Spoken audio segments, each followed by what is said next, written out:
Welcome everybody to the annual VGP session for the Biodiversity Genomics meeting. My name is Eric Jarvis. I'm the chair of the VGP, and I think most of you I've known. If not, we'll do a little bit of introduction in my presentation about what we're doing.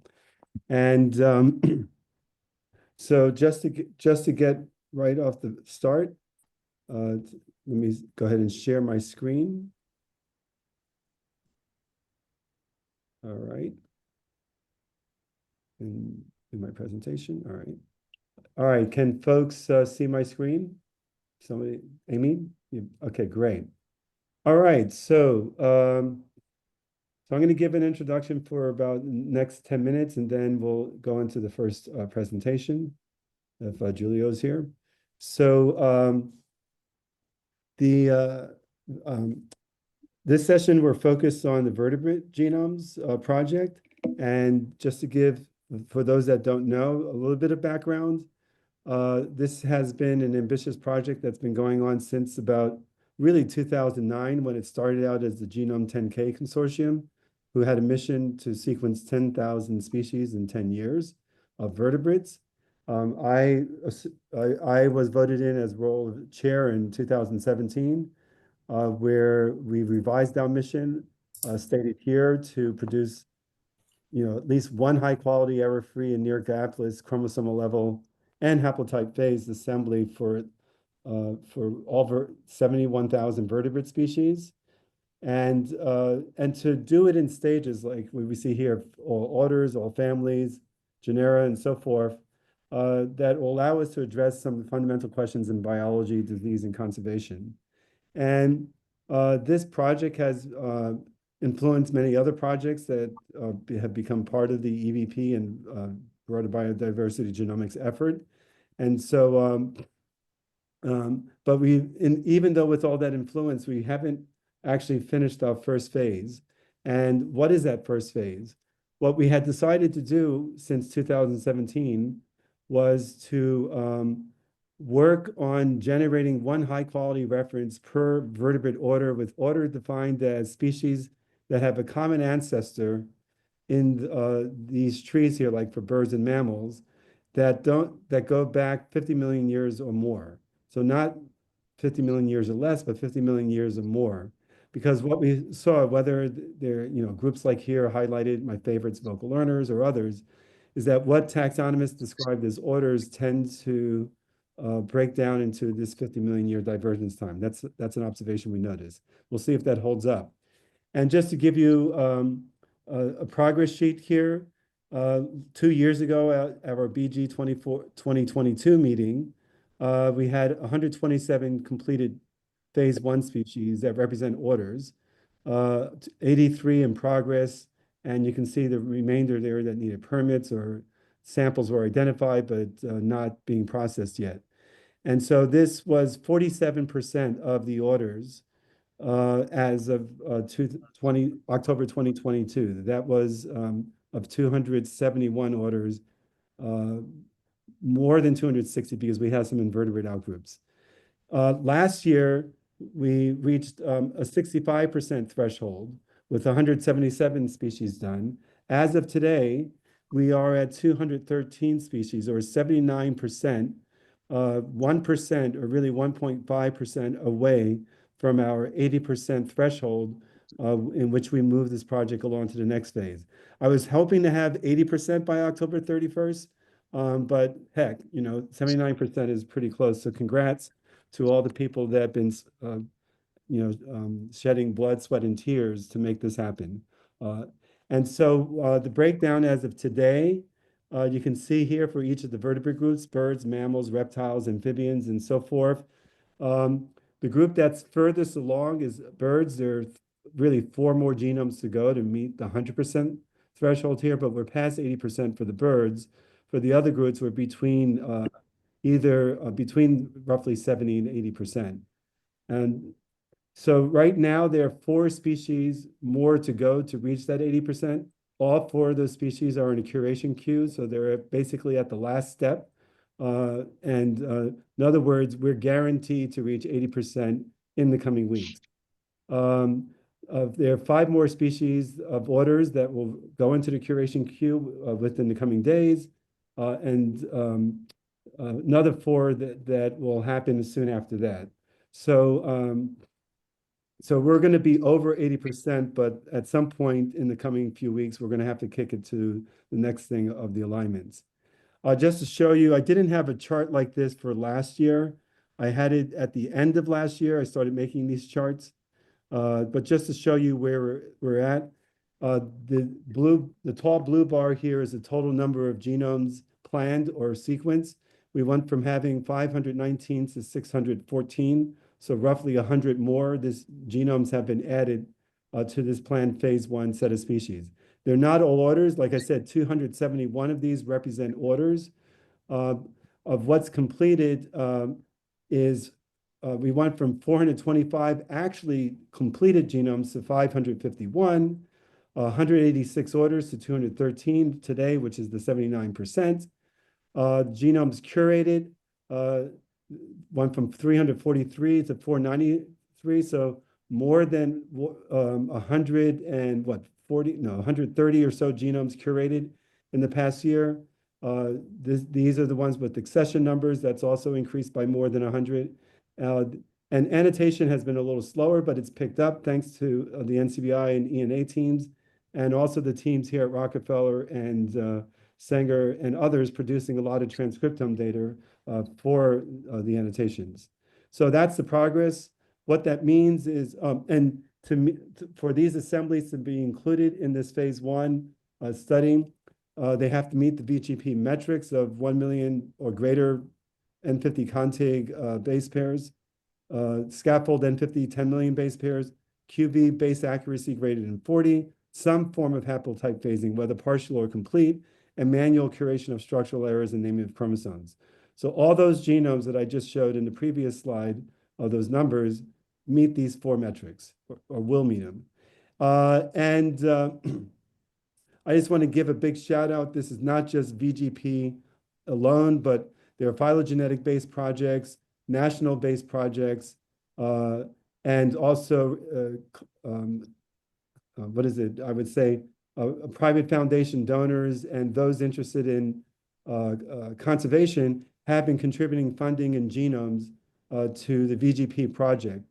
So that's what makes up the 600 or so species, is not just VGP proper, but these other groups contributing. And thank you. Under the umbrella of either the T2T consortium, also they're included, or the bigger umbrella of the Earth Biogenome Project.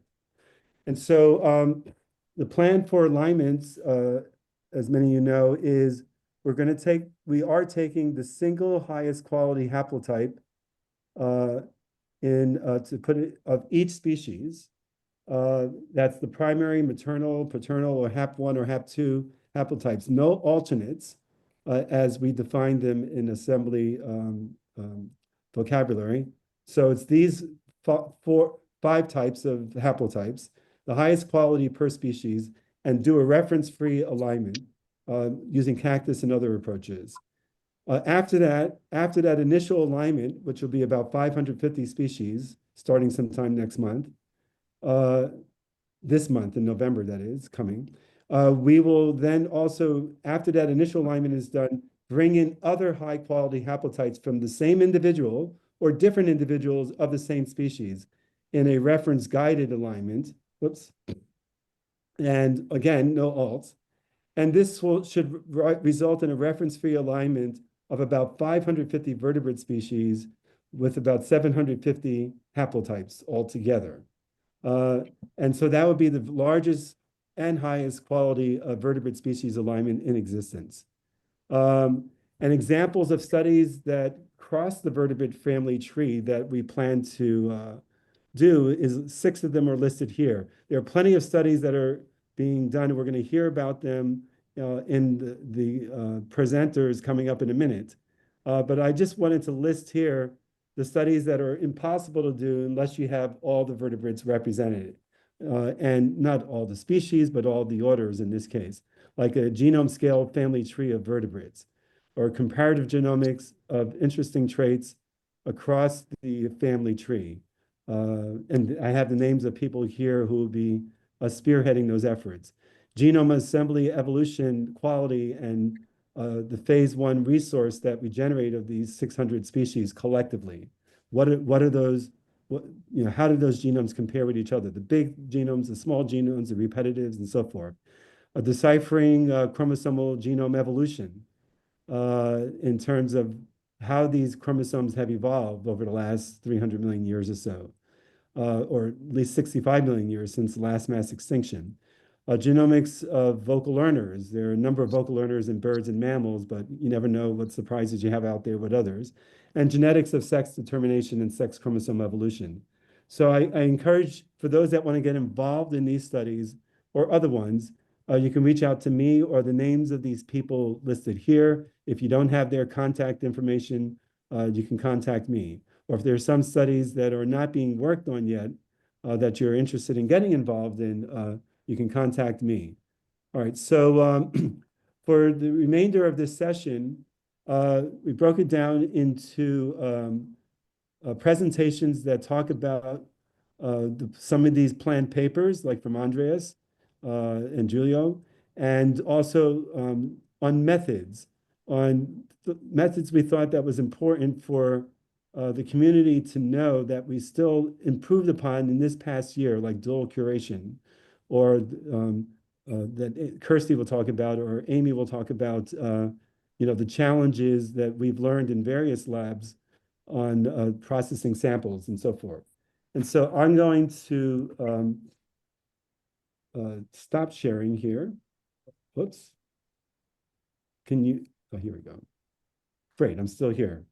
And if a person finishes in less time than their allotted time, then there are questions. If not, then we just move on to the next talk. We will have a 5-minute break in between some of the sessions, and we will have 30 minutes of open question session at the very end of the session. So if you don't get a chance to ask a question in the middle of the talk, you can type it in or save it to the end of this 3-hour block. So I've taken up my 15 minutes. I actually have 30 seconds. If there's one question, I'll take it while Giulio goes ahead and set up his slides. Anybody have a question or a comment of the introduction I just made? And I'll put my email in the chat as well.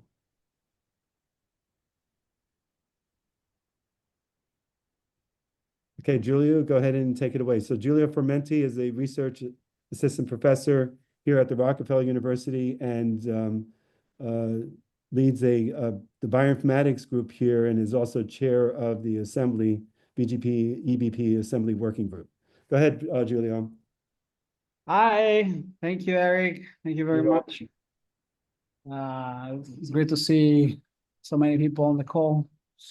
So yes, so this is more of a conversation starter, really. But as we're almost done with assembling genomes for phase 1, the idea is to try to describe the data freeze and also the as Eric was saying, the evolution of these genomes over time. So we had a few discussions there. For those who may be not familiar with this group, there is a VGP assembly working group that has been meeting for many years and it's expanded to other initiatives as well. And it's meeting every Friday. So we had a number of meetings trying to prepare for this. But again, it's an ongoing effort, a very, I would say, initiated very recently. So the idea is that it's an open door. So if people want to contribute, please, you're very welcome. All right. So again, we have, as a background, the VGP is aiming to generate all 70,000 vertebrate species genomes, but we are, doing this in phases. So now we have this target of one representative for each order. Then we're moving on to families, genera, and species. As we have almost, let's say, completed phase 1, we're really wrapping up phase 1. that is one representative for each vertebrate order, but also we have a lot more genomes that have been generated for the same orders.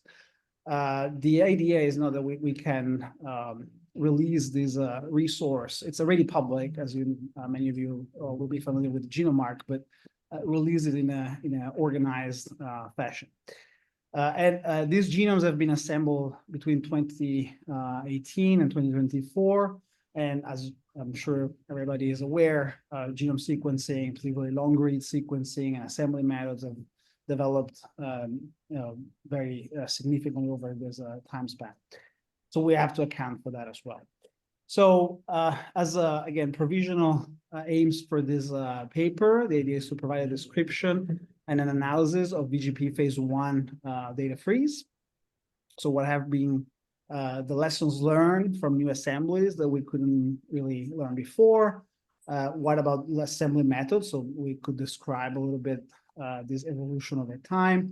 The idea is really to try to provide a framework for all follow-up analysis. So a number of genomes have already been analyzed in the last 6 years, but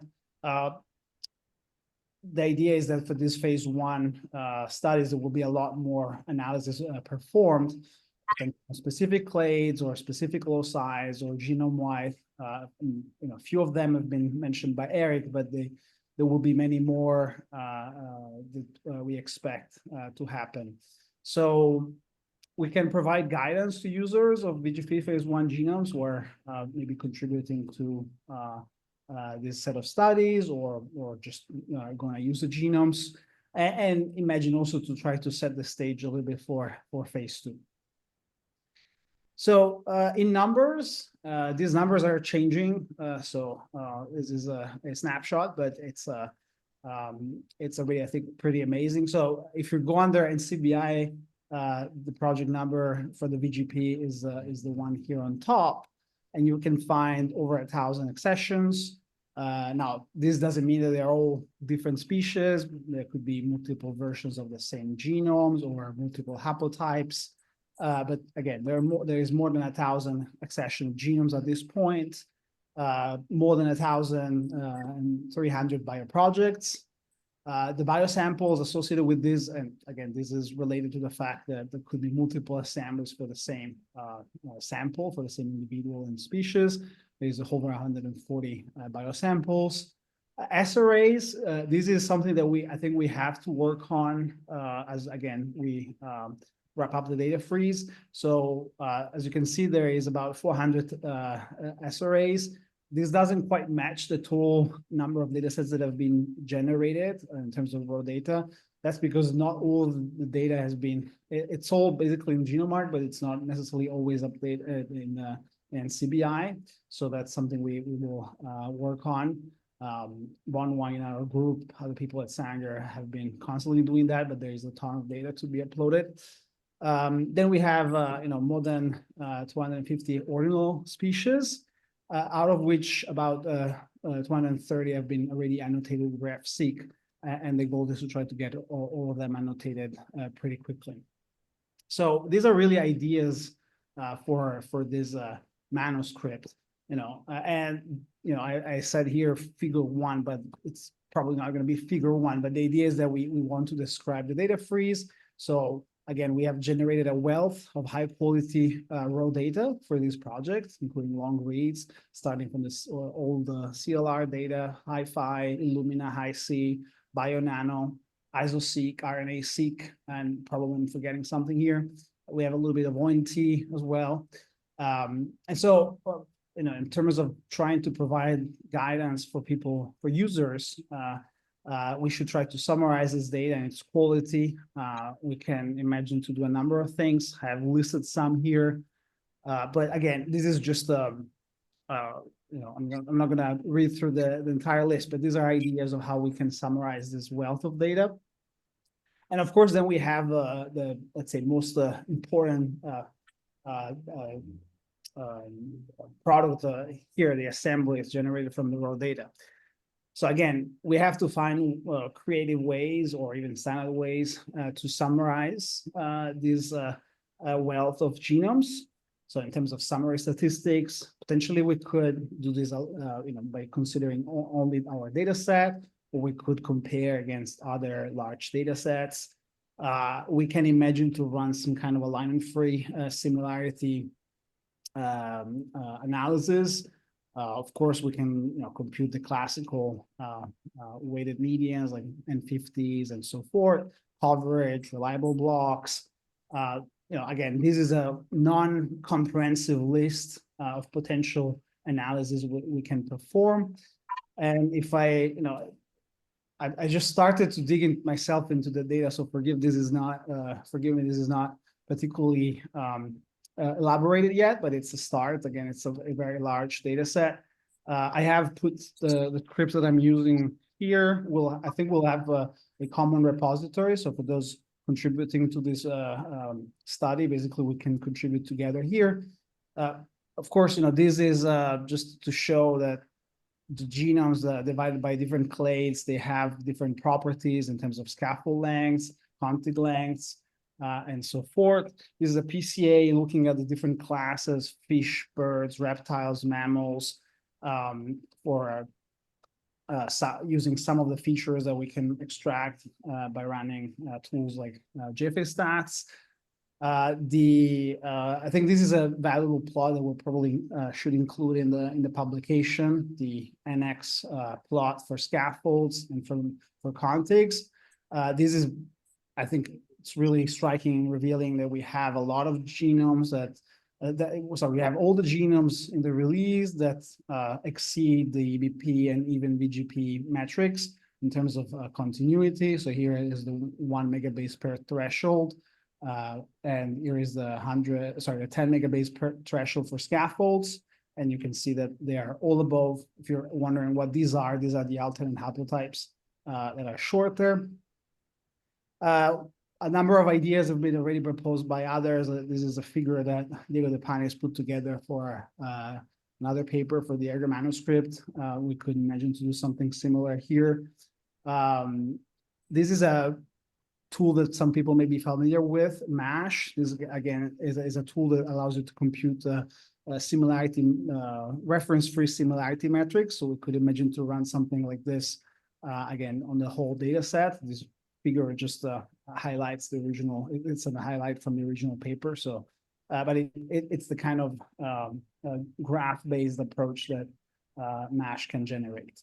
Of course, we can imagine to have more classical views like the circus plots that are typical for these kind of projects. I particularly like the ones from the BIRD 10K in this case, it highlights the phylogenetic breadth of coverage of data sets, and I'm sure that our plot for all vertebrates will look similar.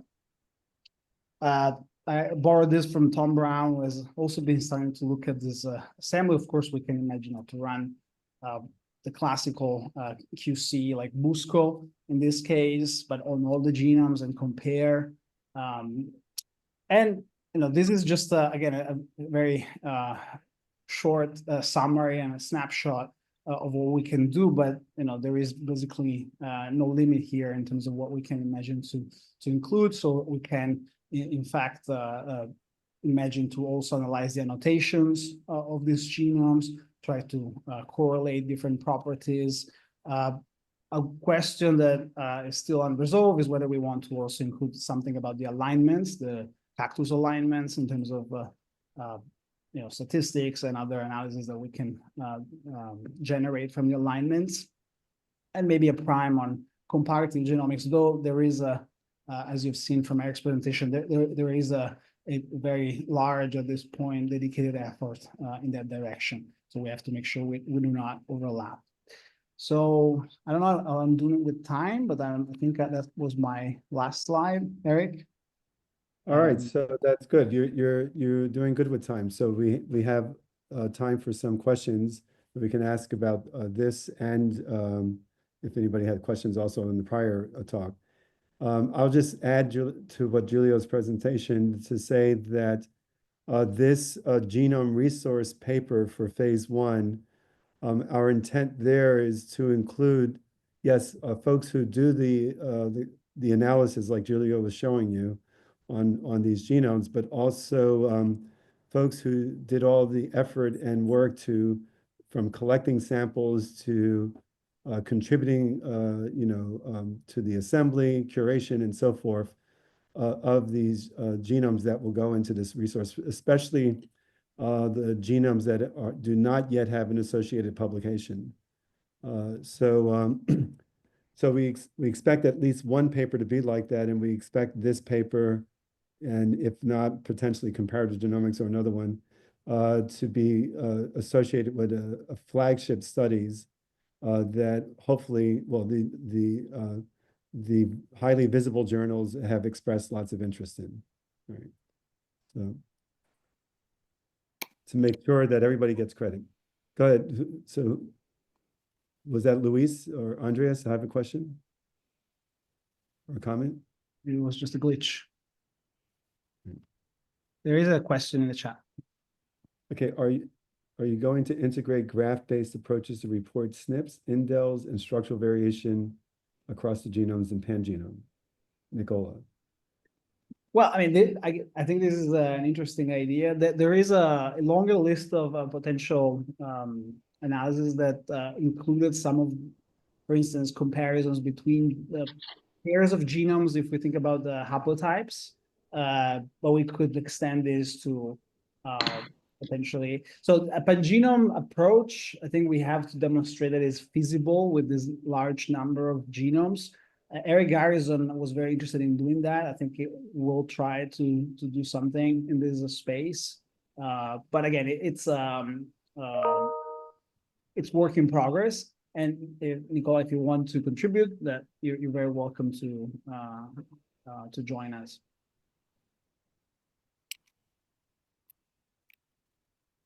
So Samuel Talbot asked Julio, with these assemblies, an interesting idea I found is conserved buscos.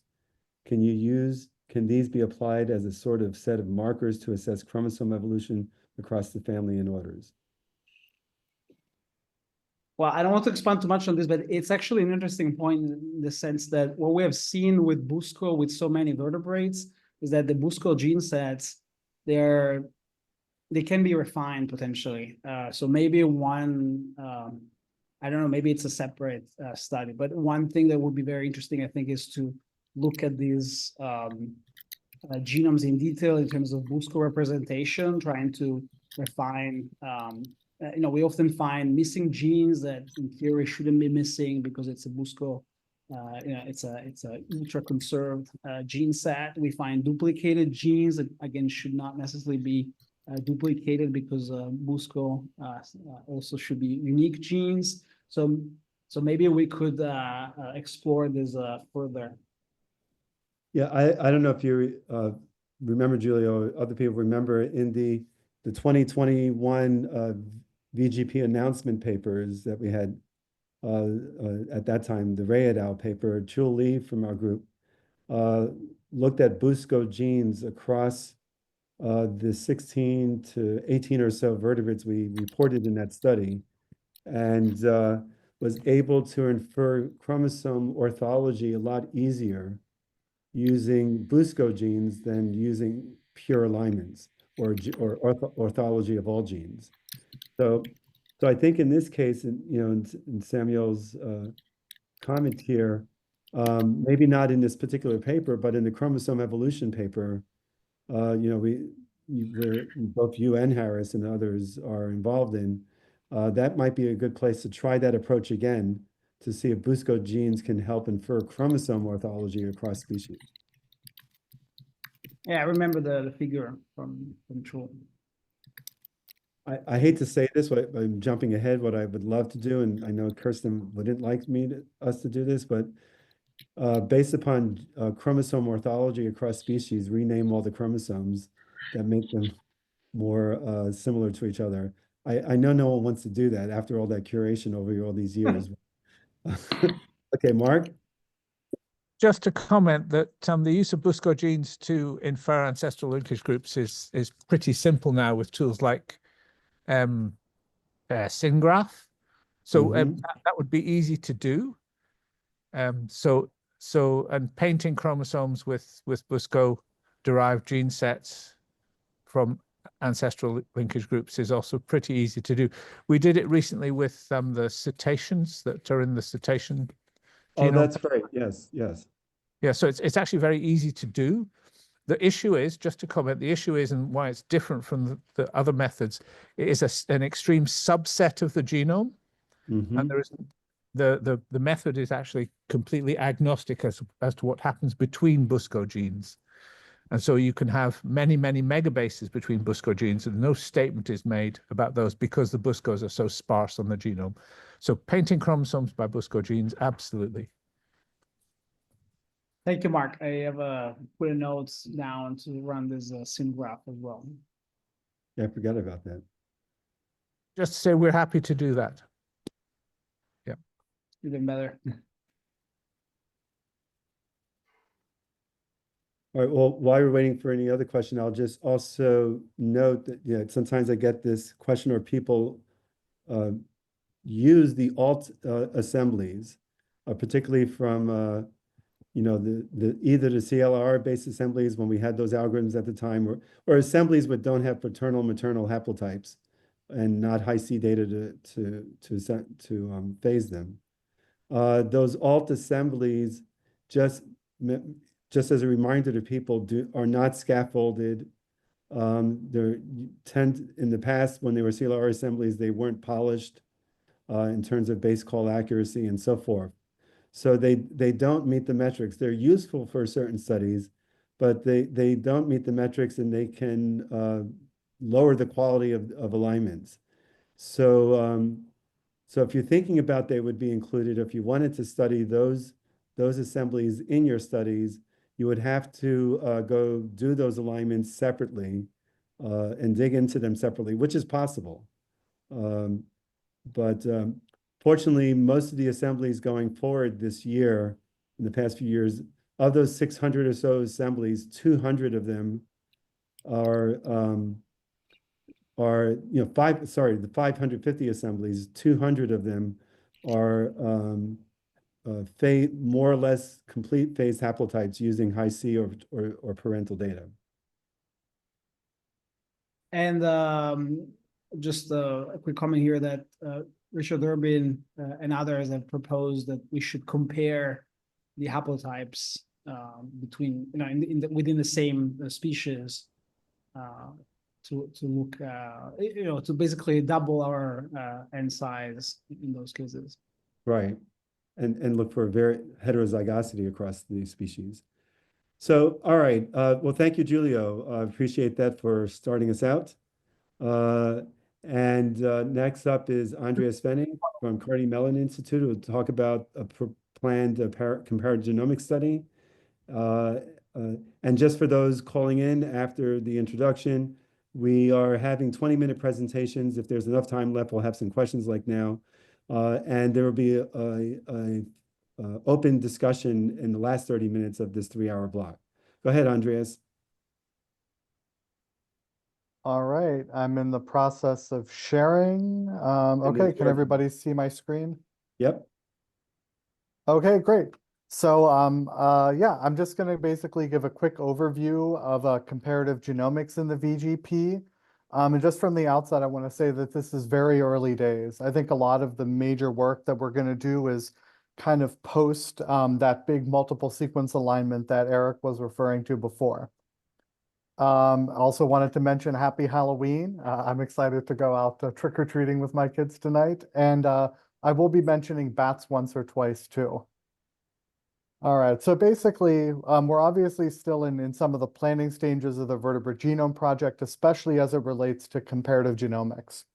And I think one of the things that I want to draw attention to is that there are a lot of different ways that we can break things down, right? So there are potential traits to study, vocal learning, longevity, diet, various marine phenotypes, vision. You can also look at things from the perspective of different genomic features. So you can look at protein sequence, even look at the evolution of protein structure with new tools. There's, of course, an entire working group that's devoted to genome and chromosome structure, and then also look at epigenetics and gene regulation, and of course, how some of these features interact. Another different way that you can break things down is by different scales of comparison, right? So you can have some methods or projects that look at the entire aligned tree of vertebrate species, but then you can also have essentially smaller projects that even look at really specific lineages and then dive down into studying those in more depth. And then finally, you could also separate things by a range of methodologies. So my group, for example, we focus on machine learning methods for comparative genomics, but there is also a lot of research going on connecting the VGP genomes to human genetics and health. And you could also imagine using single cell genomics or long read transcripts across multiple genomes to basically start to compare functional information and link that back to the genomes. So there's a whole lot that can be done. And of course, the goal is to kind of integrate these different approaches and even ways of breaking down the problem and be able to enable science. Now, of course, there are some challenges. And actually, there's a quote that I go back to that Eric Lander made when the human genome was first sequenced, which is, "Genome bought the book, hard to read." And I think in this case, we're now in a situation where we have many genomes, so we bought the books, but they're still hard to read. And that's really the challenge. So first, I'd like to just give kind of an overview of what I think a comparative genomics flagship could look like. And I think that there are a couple of major components. One is that I do think we need a rigorous justification of the VGP as a comparative genomics resource. There are a lot of genomes out there, a lot of which have only been sequenced to draft quality or with short reads. And I do think that those can be incredibly valuable, but I think the scientific community needs to know when a VGP or reference quality genome is necessary and what kind of science it can enable. So for example, looking at the number of cases where you can link a candidate enhancer with the closest gene, I think those kind of benchmarks can be helpful in terms of really justifying the VGP and why you need that level of genome. There's also comparing evolution across different scales and methods. So for example, you can look at to what extent promoters and enhancers co-evolve with nearby genes.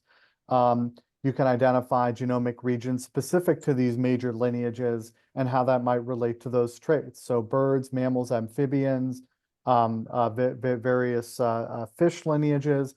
And there are already some working groups in place, including a few that have been mentioned, like the cetacean group, that and the BAT1K that we'll hear about later, that are already starting to do some of those comparisons. And then finally, another major goal of, let's say, the comparative genomics flagship, which should summarize the work in comparative genomics, is to make a quick reference to manuscripts and, in other words, identify some common themes. So if you have multiple different groups doing work in different areas, what can kind of tie all of these research projects together? And are there major themes emerging out of the manuscripts, more bottom up than top down? Now, as was noted before, we don't yet have a lot of the resources yet to be able to really start the work, at least across larger evolutionary distances. But what we do have right now is working groups. And those have really emerged from some early comparative genomics working group meetings that we have. So I'll have a link and a note at the end, but I just wanted to mention, as you're reading these, I'll provide some contact, the contact information of some people who are leading these efforts, but you should get in touch with me if you're interested in keeping in the loop or joining the VGP comparative genomics meetings. So one that we've already alluded to, and Eric mentioned before, is vocal learning. And we've actually been meeting as a group for years now, and in some ways trying to anticipate some of the resources that would become available. So you can contact Eric if you're interested in joining. There's also an emerging working group on human disease. So I'm actually following Giulio, and he's put an enormous amount of work, both administratively and in terms of the science and leadership, to put this genomic resource together. And he also, of course, has a vested interest in how this is used, and he's mentioned a particular interest in human disease. This is also something my lab works in, and I also think it's a great area for opportunity. And if I have some time, I'll get to an example of how I think comparative genomics can be used to understand human disease. There's also a working group forming on hypoxia, both in diving and high altitude. And a colleague of mine across the street, Nathan Clark, is working on that. I think later today you'll hear about Kim Cooper, who's starting a working group on morphology, and she'll discuss some of her findings on that with some of the VGP genomes. There's also a regulatory genomics working group that's going to be headed up by Sean Mahoney at Penn State. And then there's also an entire chromosome evolution collaborative that's being led up by Harris Lewin. And I wouldn't call this one distinct working group. There's actually an entire set of working groups within that are looking at different ways to study chromosome evolution in different applications. You know, one example is sex chromosome evolution. Another example, which relates to the comparative genomics, is how the broader genome structure relates to features like regulatory genomics. So in addition to the ultimate product, which will be a flagship and associated manuscripts, we've also started talking about creating common resources. So basically, there are already things that are underway, like the whole genome multiple sequence alignment. There's a spreadsheet of VGP genomes that's available. There's a GenomeArc website. There's also a resource of downloadable genomes from the NCBI. But we want to be able to add to those resources to add, for example, a protein multiple sequence alignment for comparing protein sequences, and also browser or tracks for comparative genomics. And really what we're trying to do right now is to really build a community and build a comparative genomics working group through monthly meetings. So right now we've already identified some interested groups and began to create that community.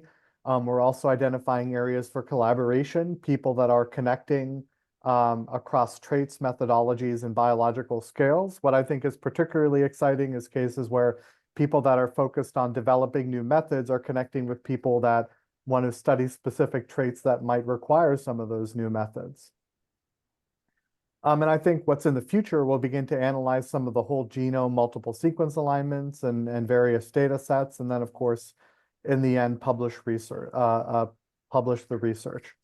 So if you're interested in joining the group, please get in touch with me. Again, we're still really in the forming community stage, so I think this is the perfect time to get involved. All right, so in the last, let's say, 5 minutes or so, I do want to leave some time for questions and discussion.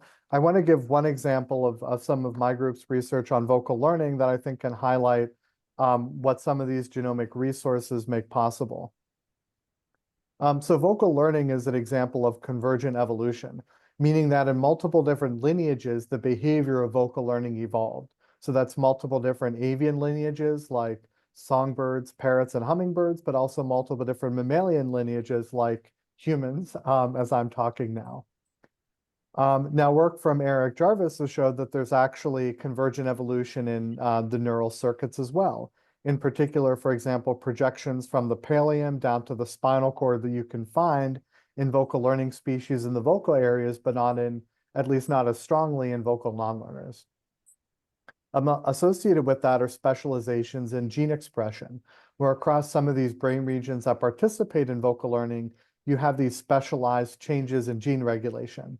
And that kind of links back to the genome, right? We expect that there are differences in the genomes, either in the regulatory elements or in the protein coding genes, that might facilitate some of these convergent evolutionary events in the gene expression, the neural circuit, and ultimately the behavior. So I'll talk about some of the genome features, but the work that I'll talk about isn't yet based on the VGP. It's actually based on the Xenomia consortium that my lab had the privilege to be a part of. So this was a resource of about 240 different mammalian genomes, including a lot of vocal learners and non-learners. So the human genome was, of course, in there, but you also had things like bats and closely related non-vocal learning species. So if you put these together in a phylogenetic tree, We can see here the multiple different lineages. So the bats, the cetaceans, and some pinnipeds are shown to have vocal learning ability as well. And then we obviously have humans alone here. Although, people have often wondered, like, what if there were differences in the human genome that could lead to differences in vocal learning traits, and that's often, spawned multiple different high quality pieces of media. But basically, one of the things we did first was actually look at protein differences across these different clades. And surprisingly, at least to me, we actually couldn't find any single protein that was under similar selective pressure in all of these different vocal learning lineages. Although we did find things that were statistically significant, maybe because of one lineage or two or even three. But we used a new method developed by Maria Chikina, Sergey Pond, and Nathan Clark to look at positive selection. We actually found 9 genes under positive selection in the vocal learning branches, including one of the top hits, CCDC136. And interestingly, this particular gene came up as the top hit in a meta-analysis of DNA variants associated with reading and language traits in the human population. And so this is, I think, a great example of where comparative genomics and evolution can provide insight into the human genome and human disease variants. So my lab also developed a machine learning method called Tacit. And basically, it's impossible to go in and measure open chromatin across all of these, in this case, 222 genomes. But we're able to train machine learning models that can take open chromatin data sets for a small number of species, and then predict across larger numbers of species. And that allowed us to identify trends that were different between vocal non-learners and vocal learning species. And so in other words, what we're doing, as you can visualize here, we have the open chromatin regions as the rows. We have the different species along the columns. And we're able to train models based on a small number of species, but then made accurate inferences across all 222. Now, doing that, we were able to find a number of regions of the genome that in their predicted open chromatin seem to be correlated with vocal learning. So things that tended to be higher in the human lineage, in the bat and cetacean and pinniped relative to other closely related species. And in fact, we found that these actually showed a tendency to be near autism-associated genes, again, suggesting that studying the evolution of vocal learning behavior can tell us something about human communication and social behavior as well. Another interesting feature is that we found that these regions that showed convergent evolution tended to be higher in these layer 5 long-range projection neurons that also form this anatomical connection that's highly strengthened in vocal learning species. And so that's another piece of evidence that we can start to connect these different levels of the system. So maybe to summarize, we can end up. Anna, could you mute? All right, go ahead. Go ahead. Oh, yeah, sure. Okay. Yeah, so to summarize, we can end up connecting the behavior, the neural circuits, specific cell types, proteins, and regulatory elements, and of course, the genome sequence to build a comprehensive hypothesis for how vocal learning evolved. And that's what I think is really exciting about the VGP, to use this as a foundation to connect the different levels of the system to try to build a broader, almost a systems approach to how a given trait or behavior evolved. I'm also excited that evolutionary history can provide insight into human genetics. We also have some preliminary research into, for example, longevity and how that might relate to human disease as well, but there are a number of other cases as well. And then finally, I also think that machine learning can play a big role in this. So there are countless key experiments that we might want to conduct in non-model organisms. And I think machine learning has the opportunity to infer genome function beyond just gene annotations. And so I think developing and adapting those methods for comparative genomics are going to be really powerful, especially in the case of, let's say, endangered species or a threatened species where it might not be ethically justifiable to conduct a functional genomics experiment or collect transcriptome data. Are there ways that you can predict that information? And that actually links to my final point, which is that I really do think new computational methods are required to make sense of this tremendous data set. I think there is likely some low-hanging fruit, right, where we could, for example, come to some basic conclusions and new insight with these genomes. But I think the scale of of this resource is going to require computational methodology to, for example, link regulatory elements across larger evolutionary distances and even scale some of the existing tools. So I think it's a really exciting area from the computational perspective of what we can do moving forward. All right, so I'll stop there and take any questions people might have. All right, great. Yeah, we have 3 minutes for questions. Go, anybody? You can raise your hand, send a message in the chat. Just go ahead and speak up. I got 4 windows of people here and no questions. Well, go ahead, Emma. Eric, hi. Andreas, that was great. You referred to the idea of these new computational methods that we're going to need to, I suppose, link everything together and to really tease out the signal in our data sets. Can you elaborate more on what type of methods? Yeah. I think it's hard to let's say elaborate more because I think it needs to be across a wide domain. For example, Michael Hiller authored this really fantastic TOGA method that was really crucial for the Xenomia Consortium to create protein alignments.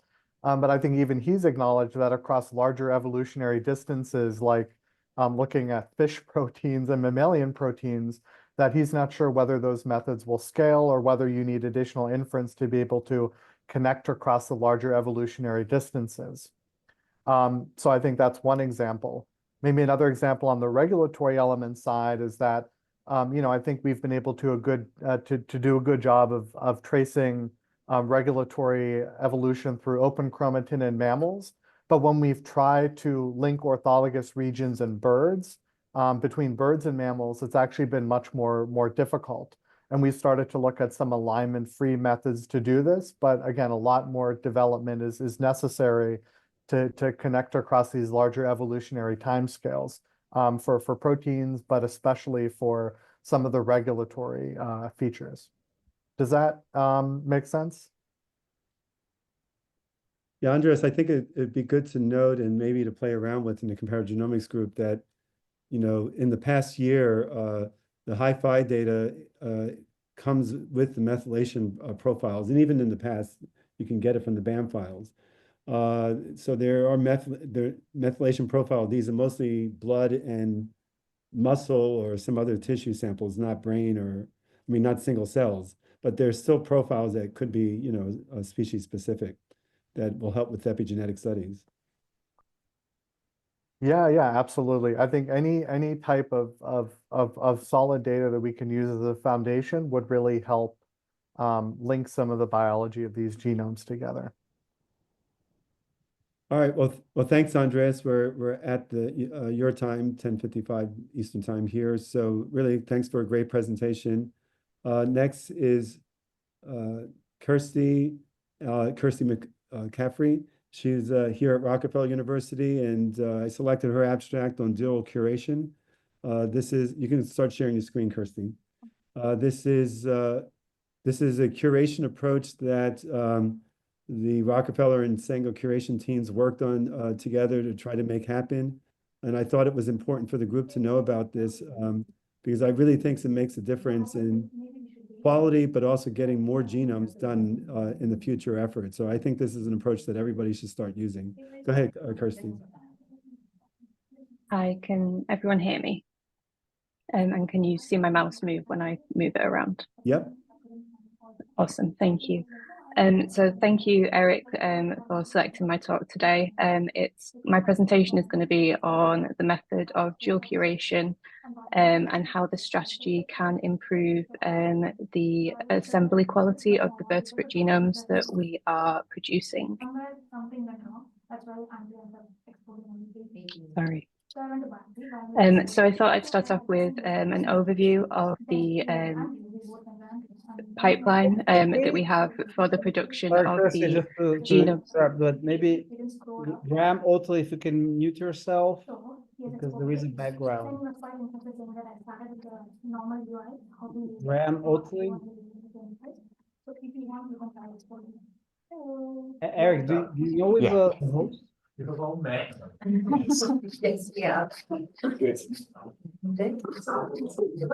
I don't know how to get it to work. I don't know how to do the big screen. I almost shared my screen into the meeting. Graham, can you mute yourself? You should be able to cast. I don't know how to cast from a Windows. Oh, no, neither do I. How do I But mute? yeah. It should be displays or something, rather than from within Zoom. Graham, you don't have to present, you should just mute yourself. Whatever controls your monitor. Okay, so, Kirsty, so we don't lose your time too much. Go ahead and present, and we'll try to figure out how to Eric, as the host, Okay. can you mute? say what, Kirsten? As the host, can you mute? I assume you are the No, host. Lauren is the host. Yeah, so I'm gonna text. I'll Lauren just again. I'll keep going ahead, if that's okay with Okay. everyone. Yeah. So I just wanted to just give a little brief overview as to where manual curation takes place, and it's right at the end of the genome generation pipeline, just before we submit them to NCBI. So why is it that we perform a curation? Well, the algorithms that we use to generate the genomes are optimized for human data sets and not the vast biological data sets of the VGP. So what they produce isn't always optimum.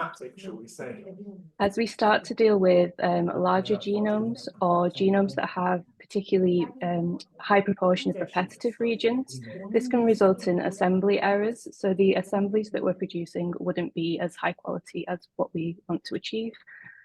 So therefore, the aim of manual curation is to improve the quality of the genomes by making manual edits to the output from the assembly pipeline, fixing structural errors, and assigning chromosome names. So I've got a small picture here of a section of a map which is undergoing dual curation. We can see in the top left-hand side, this is haplotype 1, the bottom right-hand side is haplotype 2, and the off-diagonal is the interaction between these two sets of data. And we can see that there is an inversion needed and some smaller scaffolds needing to be brought in. So I mentioned curation, but then this talk is about dual curation. So dual curation is the process of curating both of the haplotypes at the same time in the same Hi-C map, as opposed to one single haplotype at a time. So why is it that we use dual curation? So it's simpler to resolve misphased or haplotypic duplications which have occurred between haplotypes. You don't have to go back to the original data set to make manual edits to the FASTA file. It can be done within the map itself. It simplifies the curation of the sex chromosomes, which are often fragmented between the two haplotypes. It also decreases the amount of compute. Continue, go ahead. I have control. Sorry. Right. It decreases the amount of compute time and user time to generate one Hi-C map, because you're only generating one Hi-C map with all of the relevant tracks in that map. It streamlines the curation process. And when you're comparing both your haplotypes next to each other, it can actually give you some clues which help and aid to resolve some of those structural variations and inaccuracies that we see. So here is an example of a single haplotype map. You've just got one set of scaffolds present of one haplotype, sorry, and on the right-hand side is an example of a dual curation map prior to curation and then after curation. And you can see in this map the off-diagonal interactions in the top right-hand side and the bottom left-hand side between your haplotype 1 and haplotype 2. So again, this is another example of that map. So I mentioned earlier about the benefits of dual curation, and this is one of the benefits. So in this example here, in the top, on the top image, we have a piece of haplotype 2, which actually belongs in haplotype 1. It's a scaffold that's been misphased into the incorrect haplotype. When it was originally curated, when the scaffolds were originally put with the haplotypes that they'd been assigned to, we can see that we actually have a duplication of this data. It kind of presents sort of like a trident in the bottom image. By moving that into haplotype 1, we've resolved that misphasing and make for a more complete scaffold. I also mentioned earlier that it helps with the identification and curation of the sex chromosomes. And this example is quite an interesting fruit bat that has, for the male of this species, it has XYY. And one of the Y chromosomes of this particular sample was very fragmented across both haplotype 1 and haplotype 2. This can be seen in the central image, where there's lots of small scaffolds that have been brought together to create a contiguous scaffold. That would have been very difficult to do had we been doing single haplotype curation on this sample. And this was the image that I presented earlier. And this was the Arctic ground squirrel. The haplotype 1 of this sample is quite contiguous, whereas haplotype 2, we have an inversion, we have scaffolds that need to be brought in. So having that information in haplotype 1 can help to curate haplotype 2 in this instance. And finally, I also mentioned that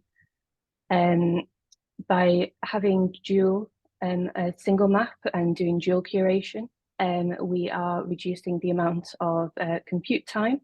So here I've highlighted that as we have got all of our information in one map, we are just generating one pretext map and one set of tracks, as opposed to 3 sets of tracks per haplotype, or a pretext map per haplotype as well. So it reduces the amount of compute and hands-on time. Of course, with any strategy, there are limitations. So the limitations of the dual curation strategy, the main one is resolution. So as there is more data in the maps, the resolution is lower. And as we start to deal with larger genomes, we have poorer resolution. So that is something to definitely bear in mind, depending on the size of the genome that you are curating. And automations. At the moment, the process that we're using for data generation, it's quite repetitive, quite manual. So by having having more tasks automated, it's more reproducible, reduces the risk of error, and it saves on that hands-on time of a person doing that task. And that is the end of my presentation. Thank you to everyone here for all their help with curation. Okay, well, Kirsty, you finished in record time. So we have some minutes for questions before we take a break. I'll just add, I put it, someone asked a question in the chat, and I know you not maybe familiar with the answer to that, but since we're talking about phasing, you know, some people are wanting to know how to get there in the first place, how to get to the point where you have more or less complete phased haplotypes. What's the best software? And so there's HiFiasm in several different modes. In the Hi-C integration mode, you can use that to phase the reads as the contigs are being built. Verco has this not the same approach, but the same consequence also. And Fly, I don't, unless anybody knows, there's been some changes with the Fly algorithm.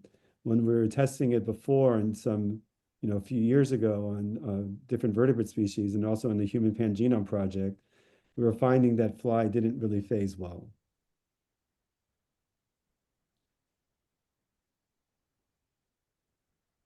So Kirsty, I wonder if you can say a quick thoughts about the sex chromosomes.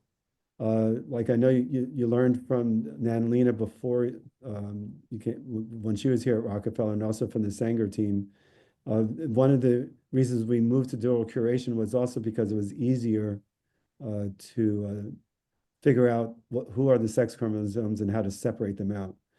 Could you say what your experience is like?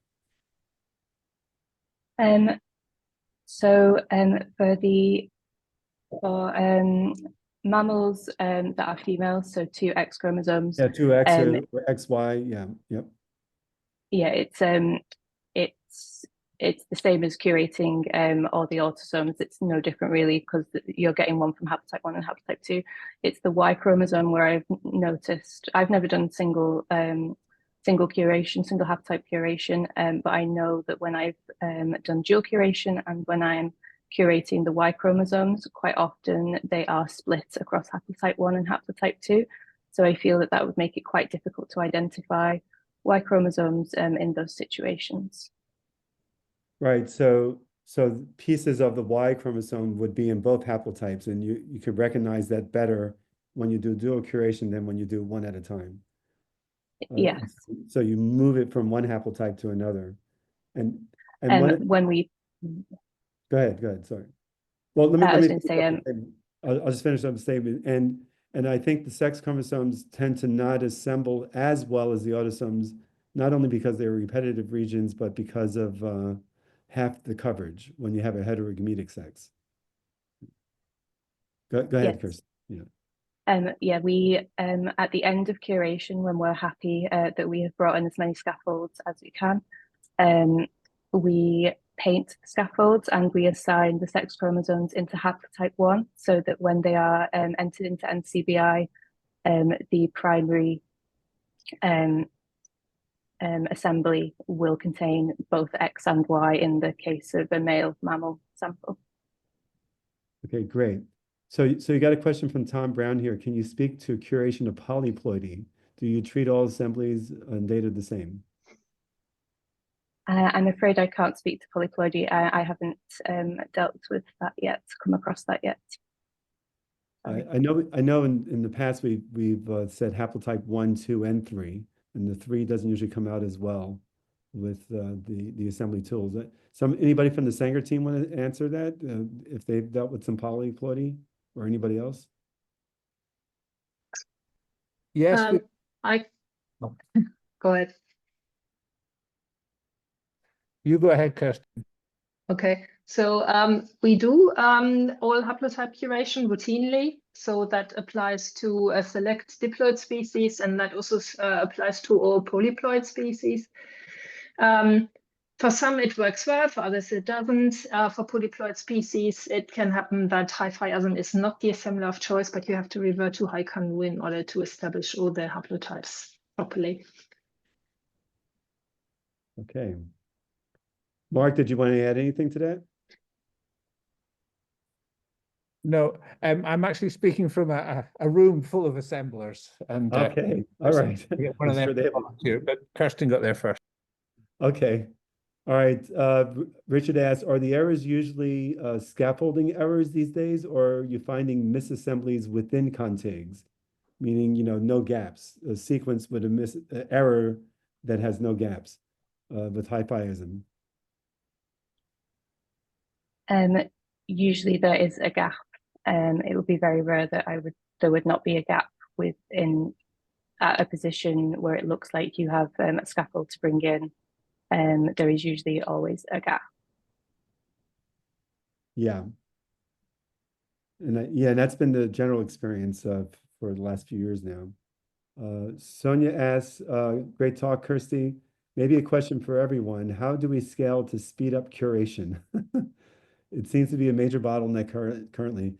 Yeah, Kirsty knows, and the Sanger curation team as well. I mean, that this is something that I've been asking about a lot. Kirsty or anybody else, you want to say, what's your top solution?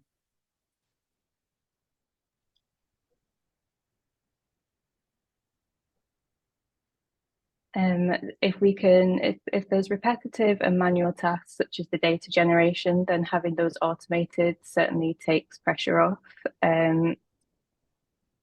The maps themselves, it's a very, very manual task. I'm a year into it now, and some of the maps are quicker to curate than others. I don't know if that has to do with sample quality, or if some species are just more tricky and don't assemble as well, or sequence as well as others. Kirsten, your group there, any? Joe's you're on the on- call as well. Maybe Joe wants to add to it as well. But if he doesn't jump in now, I can say that whilst I really appreciate Emma's comment of more curators, and we'd love to employ a whole army of them, it's unfortunately not quite affordable. So what we do is we did automate all the data generation, and we are looking into machine learning in order to improve the high-C maps after scaffolding, so that the task in terms of error correction that the curators have to perform is minimized. We have some early success with this, but it's not quite ready to be distributed. As soon as it is, Kirsty, you'll be one of the first to hear about it. But to be honest, all this is just patchwork for something that should have come fine out of the assembly. So I think we really need to put more effort into getting the assemblies right in the first place. That has sort of fallen asleep a bit over the past years. It would be great to pick that up again and further improve contig and assembly and scaffolding. That would be my appeal to everyone who develops software. All right, well, I'm going to take that to heart. Julio, we should note that down for, some of the Friday assembly calls, this iterative feedback from the curators to the assemblers to improve the algorithms. All right, I think we can come back to this question and in the open discussion. I think it's a really, really, really important one. People wouldn't realize how many genomes are in a curation queue, and we need to break that bottleneck. So let's get one more question here before break. Can phasing be done without parental trio data, just from one genome with long reads in Hi-C? From Thomas. I kind of know that answer, and I know some other people do. I can just quickly answer it. Is that trio data? Yes, phasing, it can be done with Hi-C alone, and with the improvements that have been made to HiFiism and Verco, it used to be that the trio data from parental data worked better for phasing than Hi-C data, but now Hi-C data, at least on human genomes, is working equally as well as trio data. So. Okay. Actually, we do have time for another one. What is okay? That is Eric? only yes. No, Hi, Dominique. so okay. So Mark wants to say something. Okay, go ahead, Mark.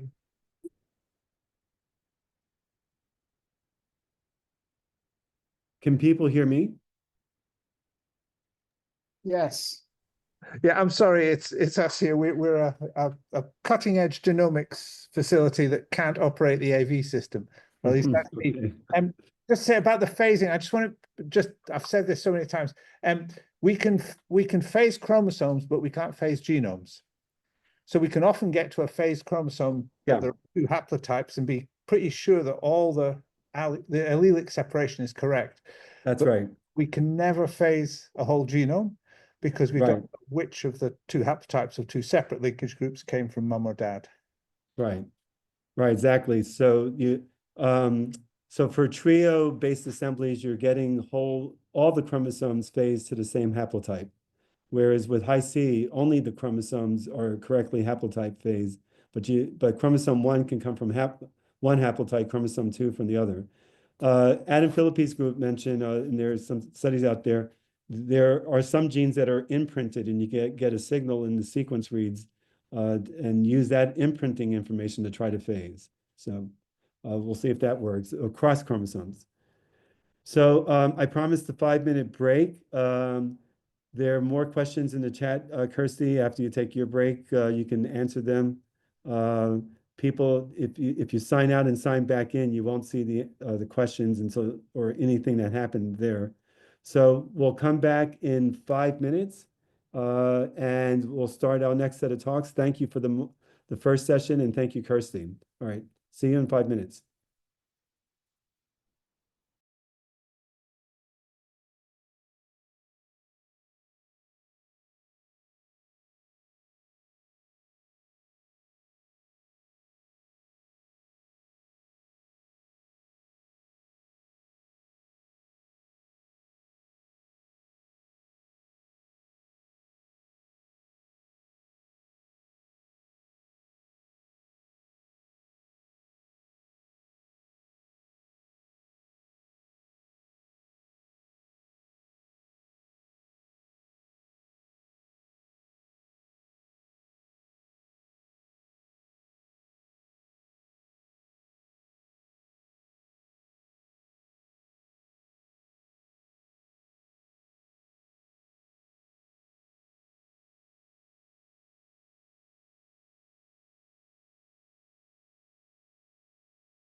All right, I'll give 1 more minute for people to show back up to honor the actual 5 minutes.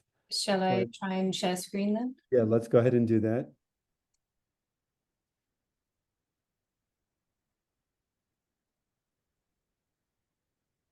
That work? Great. Yes. Thanks. All right. So welcome back, everybody. And this has so far been a pretty productive VGP session. So we're going to continue next with Sonia Vernes. It's going to talk about the BAT1K project and the phase 1 release of the BAT genomes. And she's from the University of St. Andrews. Go ahead and take it away, Sonia. Thanks, Eric, and thanks for inviting me to be part of the session. It's very exciting stuff going on. We're in great times for genomes, I think.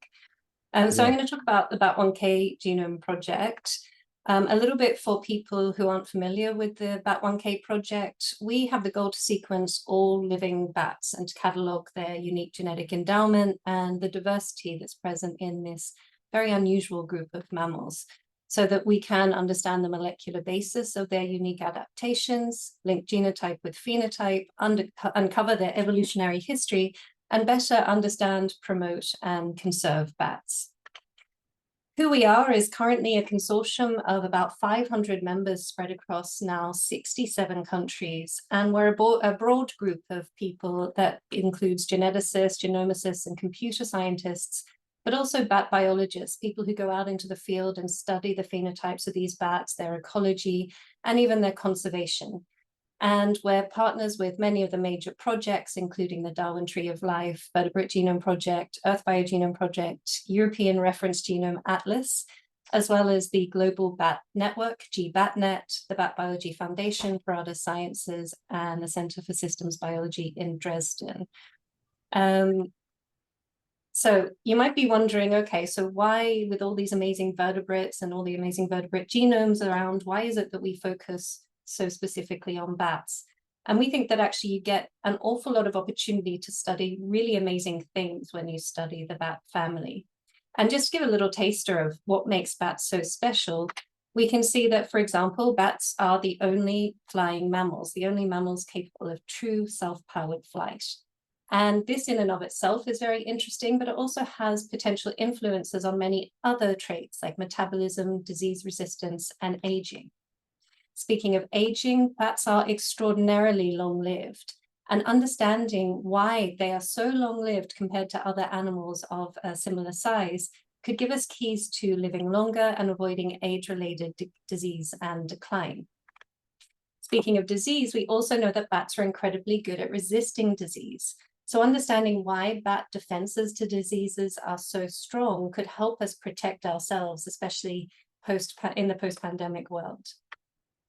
We also know they have other traits that make them special, like their voices. They are using biosonar and echolocation for navigation, but also in a topic close to my heart, they have complex social structures and vocal communication. And as Andreas mentioned, they're one of the few known mammalian vocal learners.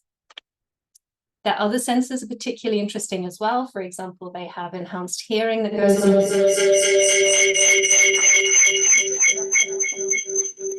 All right, let me find out who that is. That was the IV at Sanger. Okay. All right, it's gone. Go ahead, Sonia. Okay. Enhanced hearing that goes along with the echolocation, as well as things like specialized olfaction. And their diet spans a huge range of different potential diets, from fruit and nectar to insects and meat. And actually, they're the only mammalian species that is an obligate sanguivore, surviving solely on blood. So there's many questions more beyond this, but I think this gives a nice taster of why it's so interesting to study bats and bat genomes to answer questions about these fantastic and unusual traits. Here's a representation of the bat family tree. It's composed of 21 different families, and as of last week at the North American Society for Bat Research Conference that I was at in Mexico, we now have an updated number of species, which is 1,482, making it even harder for us because when we started BAT1K, it was about 1,000 bat genomes, and that number keeps on climbing and climbing. Emma's on the call today. I think we're still not ready to rename BAT1K, BAT 1.5K, right? Because it might keep climbing beyond that even further. So in order to attack these genomes and really start sequencing as many as possible, hopefully all of the bat genomes, we broke this into a few different phases. The first one being a pilot study with 6 species, phase 1 covering all families, phase 2 covering the genera, and phase 3 all remaining bat species. If you want to know where we're at with our progress in BAT1K at any given time, you can always check our online database that can be found on bat1k.com. You can see the QR code if you want something to take you straight there. And this is a searchable, sortable database that's updated about every 2 weeks, where you can see if we've collected a sample, whether it's in sequencing or complete, whether it's been assembled and annotated. So we have all known bat species names in this database and their relevant status along this pipeline. Having said that, if you yourself are sequencing a bat genome, we'd love it if you could let us know about it. We don't want to compete with people making genomes. If you're doing a reference quality genome, just tell us about it and we'll add it to the database so that we're not going to duplicate efforts. We don't want to waste time and resources if someone else is producing a genome to make that same species genome. We want to put our resources where they're most needed. So please do get in touch if you're sequencing a genome so we can mark that genome off as in progress and we don't have to worry about it for the future. Also, if you have samples or you have access to a species that has no sample or genome generated yet, it would be great if you let us know. We can always be contacted through our project coordinator, Micah Mai, at the Bat1K Consortium email or on social media. So looking at how we've progressed thus far, we started off with our pilot study of 6 species, which was completed in 2020 in these publications here. It was the first reference quality bat genomes that were released. After those first 6, we moved on to phase 1. And I'm happy to say that just in the last month or so, we have been able to complete the phase 1 sequencing with a representative from all 21 families. We decided to go for a bit of overkill and not just have 21 bats in phase 1, but actually 103 reference quality bat genome assemblies, are now part of the phase 1 release. If you're interested in understanding which bat assemblies are part of this 103, you can follow this QR code to see the list of all 103 best bat assemblies that are included in this data set. And we are working now to release that data across a number of milestones. The milestones you can see graphically represented on the right-hand side, firstly being generating the data for the 100 bats. We've passed that milestone. And we've hit milestone 2, where the curated reference quality assemblies have been deposited into a Globus repository for sharing. We'll then go on to work on annotations, transcriptomics, alignments, and then freeze that data when we hit milestone 6 for release in a 21 family flagship paper release. That will then go on to a preprint and ultimately publication. And the reason we have these milestones is also to guide people through when they can access the data, how they can access the data, and what embargo properties are associated with each step of the data release. We wanted to acknowledge the Darwin Tree of Life project here because they have been so generous as to help us set up an online repository within their Globus database to facilitate pre-publication data sharing for Bat1K. So it's here that we're hosting genome and ultimately transcriptome data, as well as the sequences, the assemblies, the annotations, phylogenetic trees, whole genome alignments, and other relevant files that are really facilitating this 21 families data release, publication, and associated papers that come from that.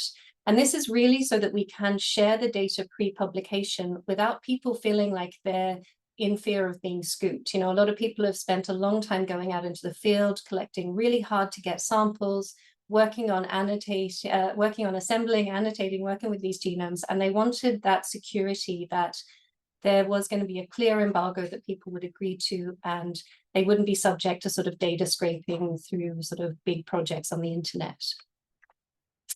So that's why we set up this repository, and access to this data will be granted to registered Bat1K members who also agree to adhere to our terms of use policy.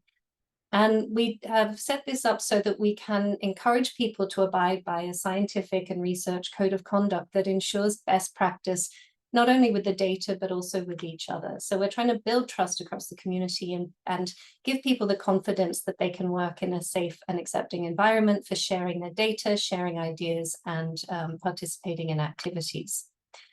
You can look at all of our guidelines, for example, authorship guidelines, milestones that I mentioned earlier, and our terms of use policy at these QR codes. But if any of this is going too quickly for you, everything can be found via bat1k.com or by contacting us on email or social media.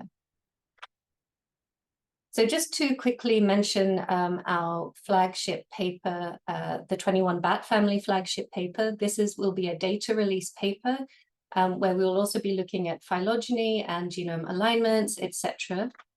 To give you an idea of what's included in that data set, you can see the genomes that are represented here in this figure. This is an image thanks to Ariadna Morales, who's leading this effort.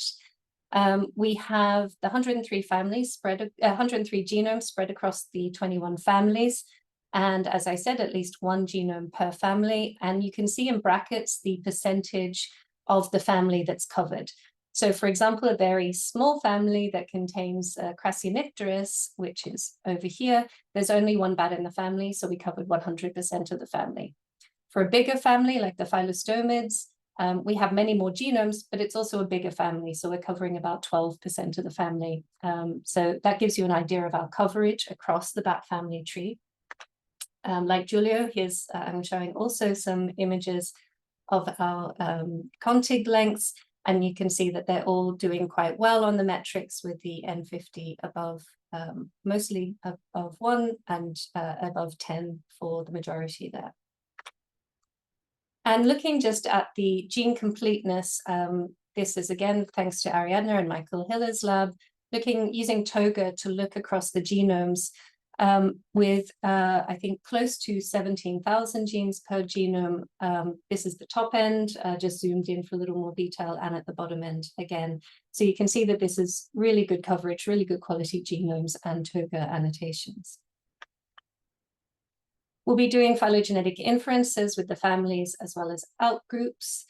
And I wanted to mention, as well as this 21 families paper, where also have been and are in the process of publishing some of these genomes in the Wellcome Open Research journal, so that people can start working with some of these genomes more immediately. So here's just 3 examples of our genomes that were published recently.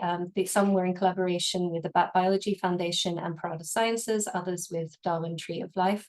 So some of these bat genomes are already available and included in the VGP phase 1. So what we want to emphasize here is the 21 bat family paper is a data release. It's a flagship paper, but it's just the beginning of the story for the phase 1 bat genomes. We really want to encourage people to work with this data pre-publication, looking, for example, at family level papers, at trait level papers, species level papers, perhaps there's a particular species of bat you're most interested in, comparative genomics papers, for example, like Andreas was talking about, and the category of whatever takes your fancy papers. If there's something that can be done using our bat genomes, we'd love for you to start working with the data pre-publication, so you can get a head start on finding out what amazing things are in these bat genomes. So if you want to work with our genomes, the first step is really to become a member of Bat1K. You can do it at this sign up link, also following the QR code. People ask, well, what does it mean to be a member of Bat1K? Don't worry, you're not signing your life away. It really is just joining a mailing list. We'll keep you updated with all the developments of Bat1K. We'll invite you to our Battleites and our meetings and invite you to take part. But there's really no obligation other than being a good community member. And so become a member if you're at all interested in the bat genomes. And then we ask people if they want to access the data, we'd like you to join one of our working groups. Now, next question I often get is, what are working groups? And working groups are really just themes. So a little bit like the working groups Andreas talked about, they're thematic organizations of people with like interests. They're not projects and they're not papers. They're bottom up and community driven, so people decide what working groups exist and how they run. Here you can see the 9 working groups that are currently listed in the Bat1K project, everything from phylogenomics to metabolism, immunity, aging, data management, conservation, etc. But sometimes maybe the relevant working group doesn't exist. So if a relevant working group doesn't exist, feel free to start one. Just to give you an idea of how I'm illustrating working groups as a nearly finished, Eric, as a theme, not a paper, This is the immunity and virology working group split into the different subgroups. And you can see it's a large number, and some people will be interested, for example, in MHC diversity, whereas others might be interested in microbiome diversity. So it shows you that these really are just a collection of people interested in a theme, not an individual project. So join a working group, talk to each other, reach out to the other members. If it's not an active working group, maybe it's about to become active and you can start meeting. Sign our terms of use agreement, and then start having fun with the bat genomes. So I'll finish there and thank, I could only fit so many people on this slide. I wanted to fit many, many more, but happily Emma's in the audience if there are questions. Also Micah, who's the most important person in BAT1K, who keeps us all on track, is also here. And thank you to our executive steering, regional chairs, our partners, and especially our members. Thanks. All right, fantastic, and nice to see that great progress. We have a few minutes for questions or comments.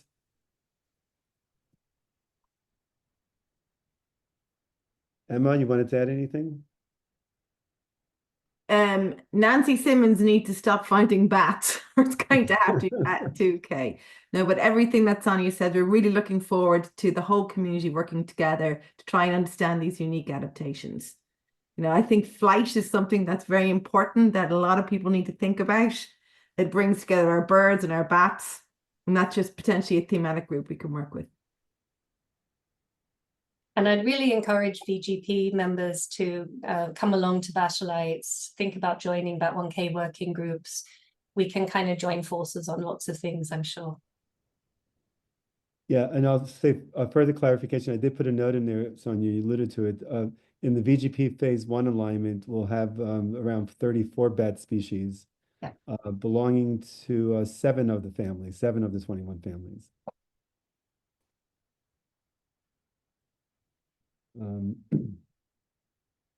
And I'm curious, in terms of timing of the flagship BAT1K family paper, what's your projections? Oh, Eric, every time I make a projection, I'm wrong. Okay, me too. Together. Give it timing. I think in the group, what we're saying is as soon as possible. You know, we really want to get this data out and have the paper there for people to reference, have the genomes unembargoed. So we're working like mad things, and you know, so much credit to Ariadne and Michael Hiller, David Ray, Liliana, Emma, obviously, Nancy. There are so many people working like mad on this. I as fast as Kirsty here has been write it, finish the data analysis. Yeah. What we would love to do is one of the first family level nuclear mitochondrial bat phylogeny came out in 2005. So we'd love to say 20 years on in 2025, what does our whole genome phylogenies look like? And there are some interesting new things that are happening in the evolution of bats. So our plan is to have things together for the end of the year. Emma, you're jinxing it. I know, Okay. I know. Touch wood, it's Halloween. Well, I suspect we'll be aligning around the phase 1 VGP and phase 1 bats. Well, like we did before, you know, there are an overlapping set of studies. There is one question here from, I think, Giulio asking, can we run this TOGA analysis for the whole genome, for the whole data freeze? Giulio, you mean the whole bat freeze or the whole VGP freeze? Yeah, no, I was asking, I guess Michael Hiller to volunteer to write for all VGP genomes. As long as it doesn't slow him down on the BAT1K paper, right, Michael? Is he still here? Yeah, we can certainly do this, but we should do it for certain clades, right? As I responded in the other comments. So mammals, birds, turtles separately. That's good.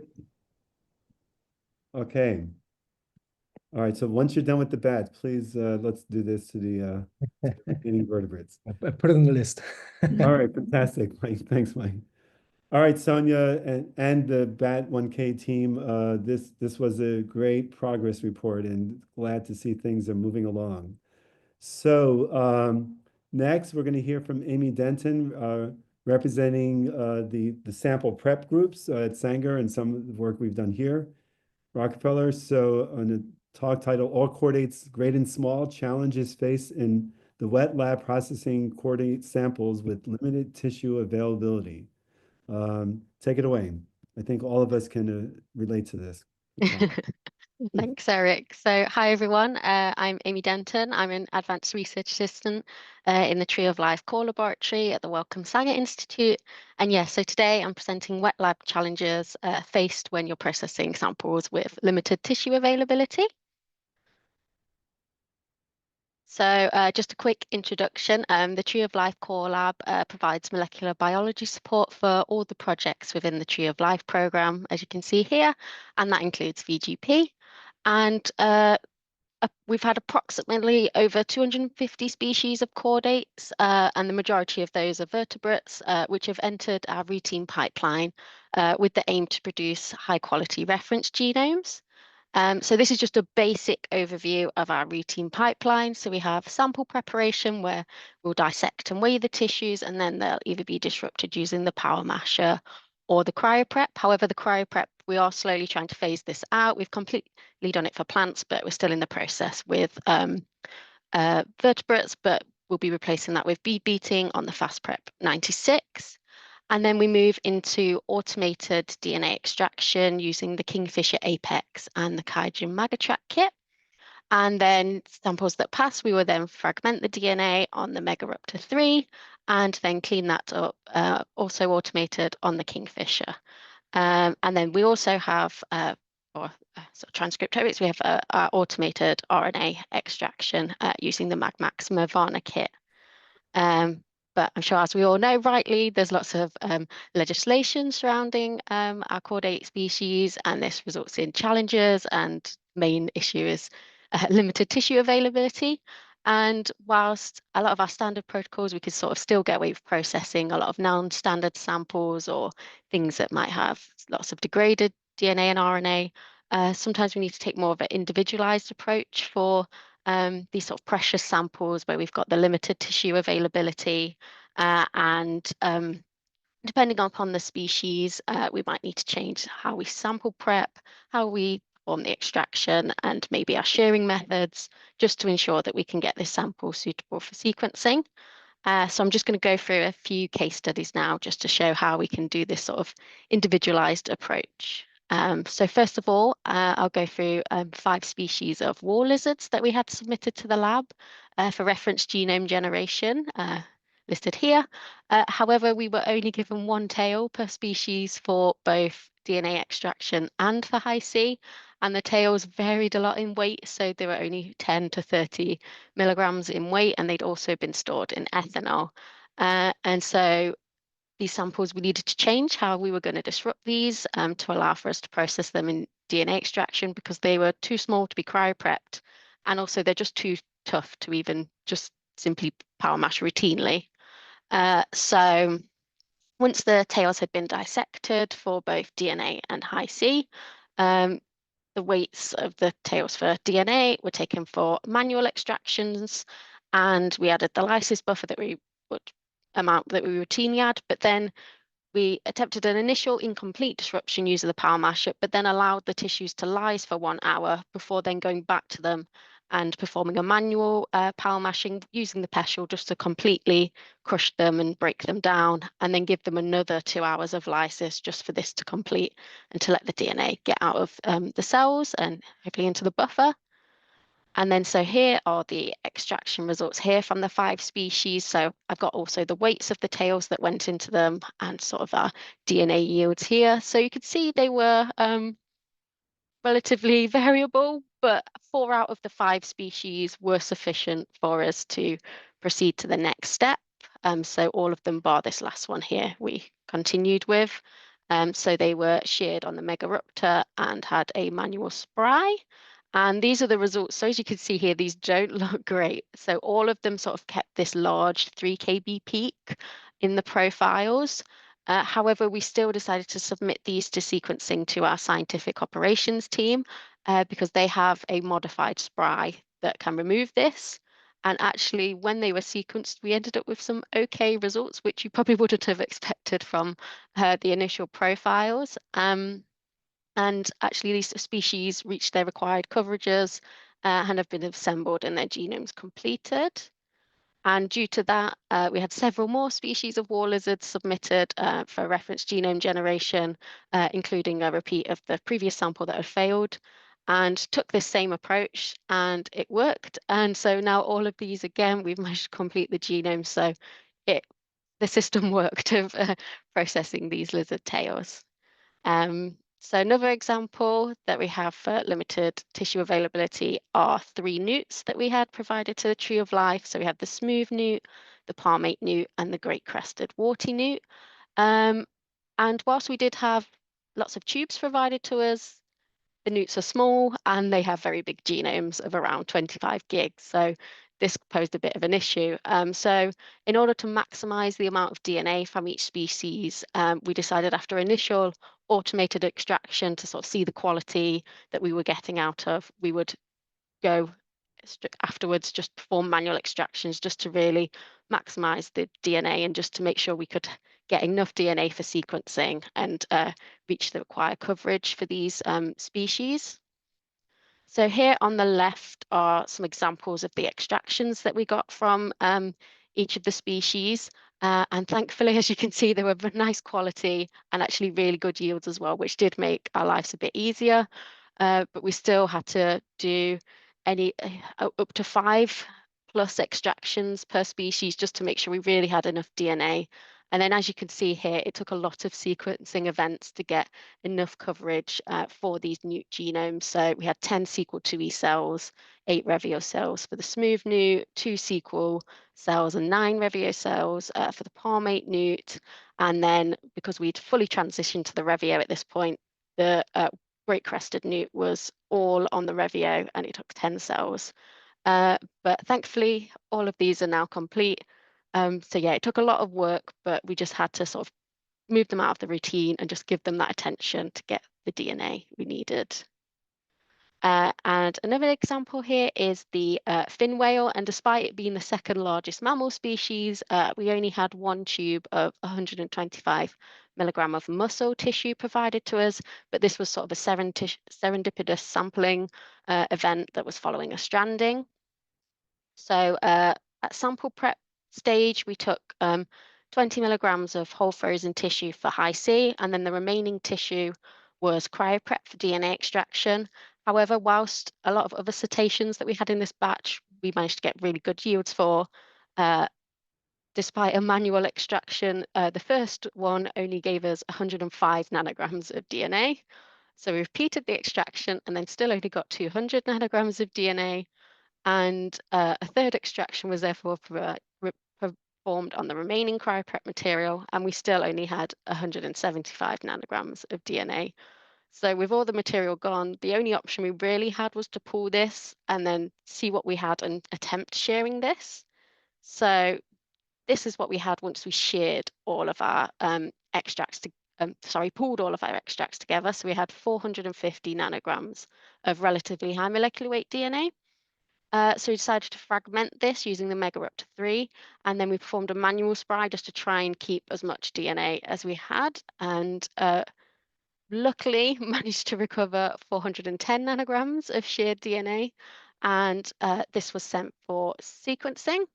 And on 1 cell of the Revio, managed to get 82 gigs, which gave us 29x coverage. And this genome is now currently in curation. So we did get quite lucky with this one, managing just to recover a lot of DNA there. And then one of the final examples I have is the Western Barbastelle bat, which is one of the UK's rarest bats. And we had 3 different tissue types that had been provided to us for reference genome generation. However, usually the ideal tissues that we use of the heart and muscle, they were giving us very degraded DNA whenever we performed extractions, regardless of whether we did it automated or manual. So then the only tissue that we had left over was 35 milligrams of wing, which was sort of our last chance to try and get the reference genome. So we took this non-ideal tissue and we disrupted this using the cryoprep, and we had just enough for 1 manual magatract extraction. So this is the DNA extract here, and we managed to get a very high yield of sort of sufficient acceptable DNA that we could definitely work with and proceed. So we fragmented this here using the Megaraptor 3 and did a manual spray for the cleanup.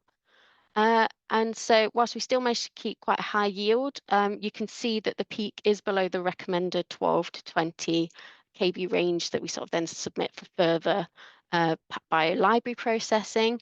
However, because the yield was good, we want to still proceed with this. And actually, we still got relatively good CCS yields from this sample, so 44 and 58 gigs. And this produced a total coverage of 69x. And we're currently just awaiting some high-C data to allow for assembly for this species. And hopefully, I know that in the future, we might get some more wing punchers. So the success of this means that we're sort of quite optimistic for the future with processing more wing punchers and can take, hopefully, this approach with them. So then finally, whilst I've been talking, sort of pulling a lot of the samples out of our sort of routine automation and going more into manual extractions, sometimes actually automation can be good for samples with limited tissue availability. So last year, Tree of Life Core Lab, we collaborated with PacBio to validate an automated protocol of the nanobind nucleated blood extraction on the Kingfisher apex. So Adam Bates, he validated this protocol using nucleated blood from both birds and rays. And this protocol actually enables DNA to be extracted from just 5 microliters of nucleated blood. And is also, because it's on the Kingfisher, it enables a really high throughput as well because it's all on 96-well plates. And actually, and as you can see from this example here, which I did with some adder blood, it's very comparable to the manual protocol. So here, these were both actually 10 microliter inputs that I did here. So, and they end up very similar profiles and very similar yields. So it's very impressive.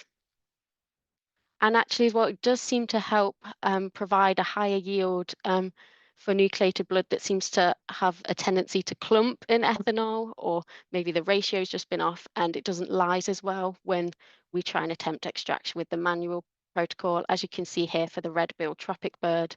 So this was a species that caused lots of problems. And when we tried manual extractions, we'd get very, very low yields, around 20 nanograms here.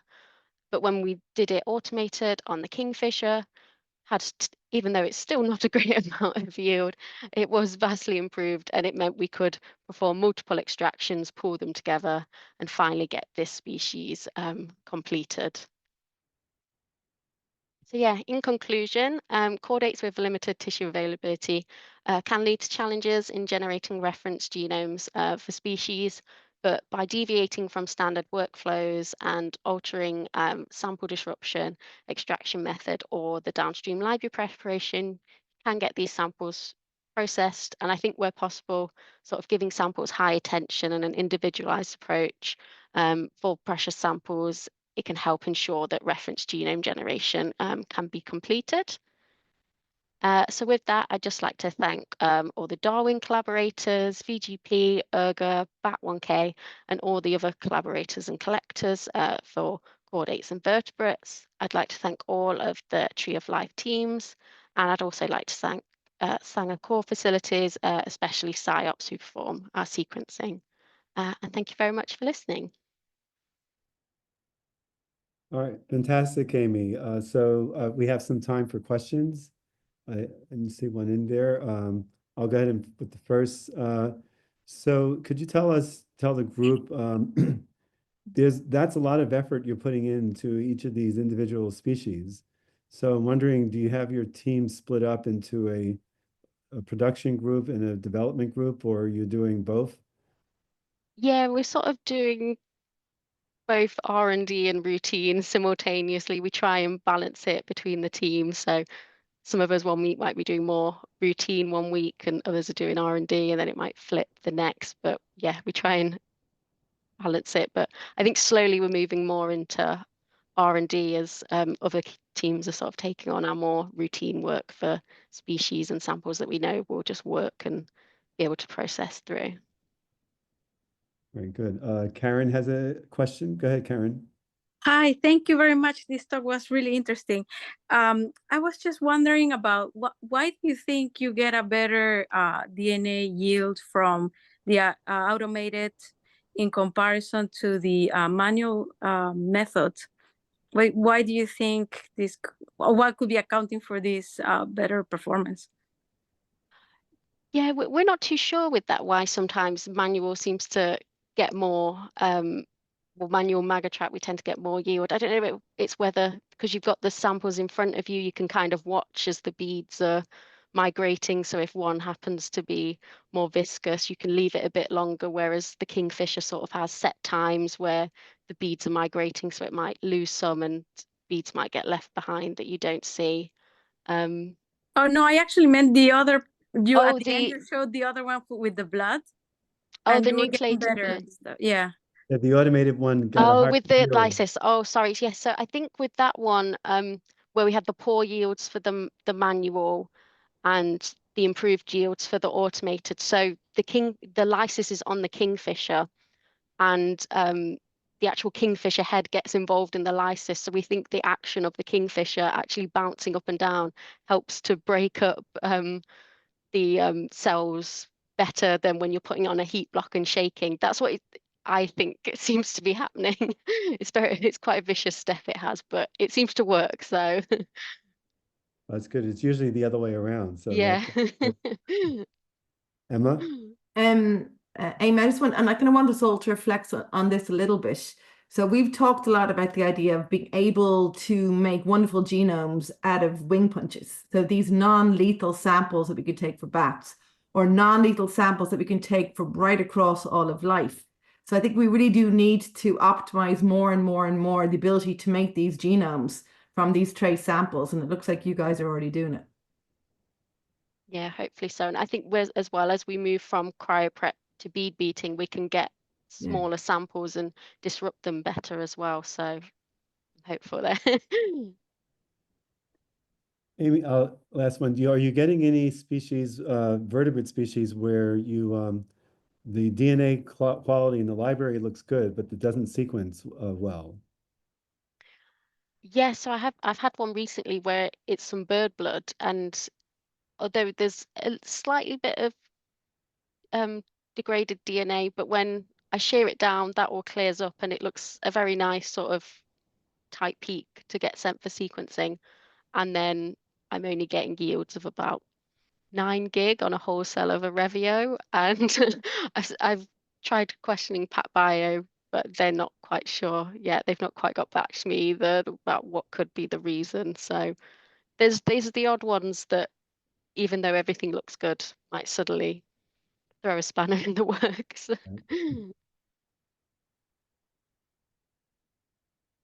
And I'm just curious if Jen and our team wanted to add anything.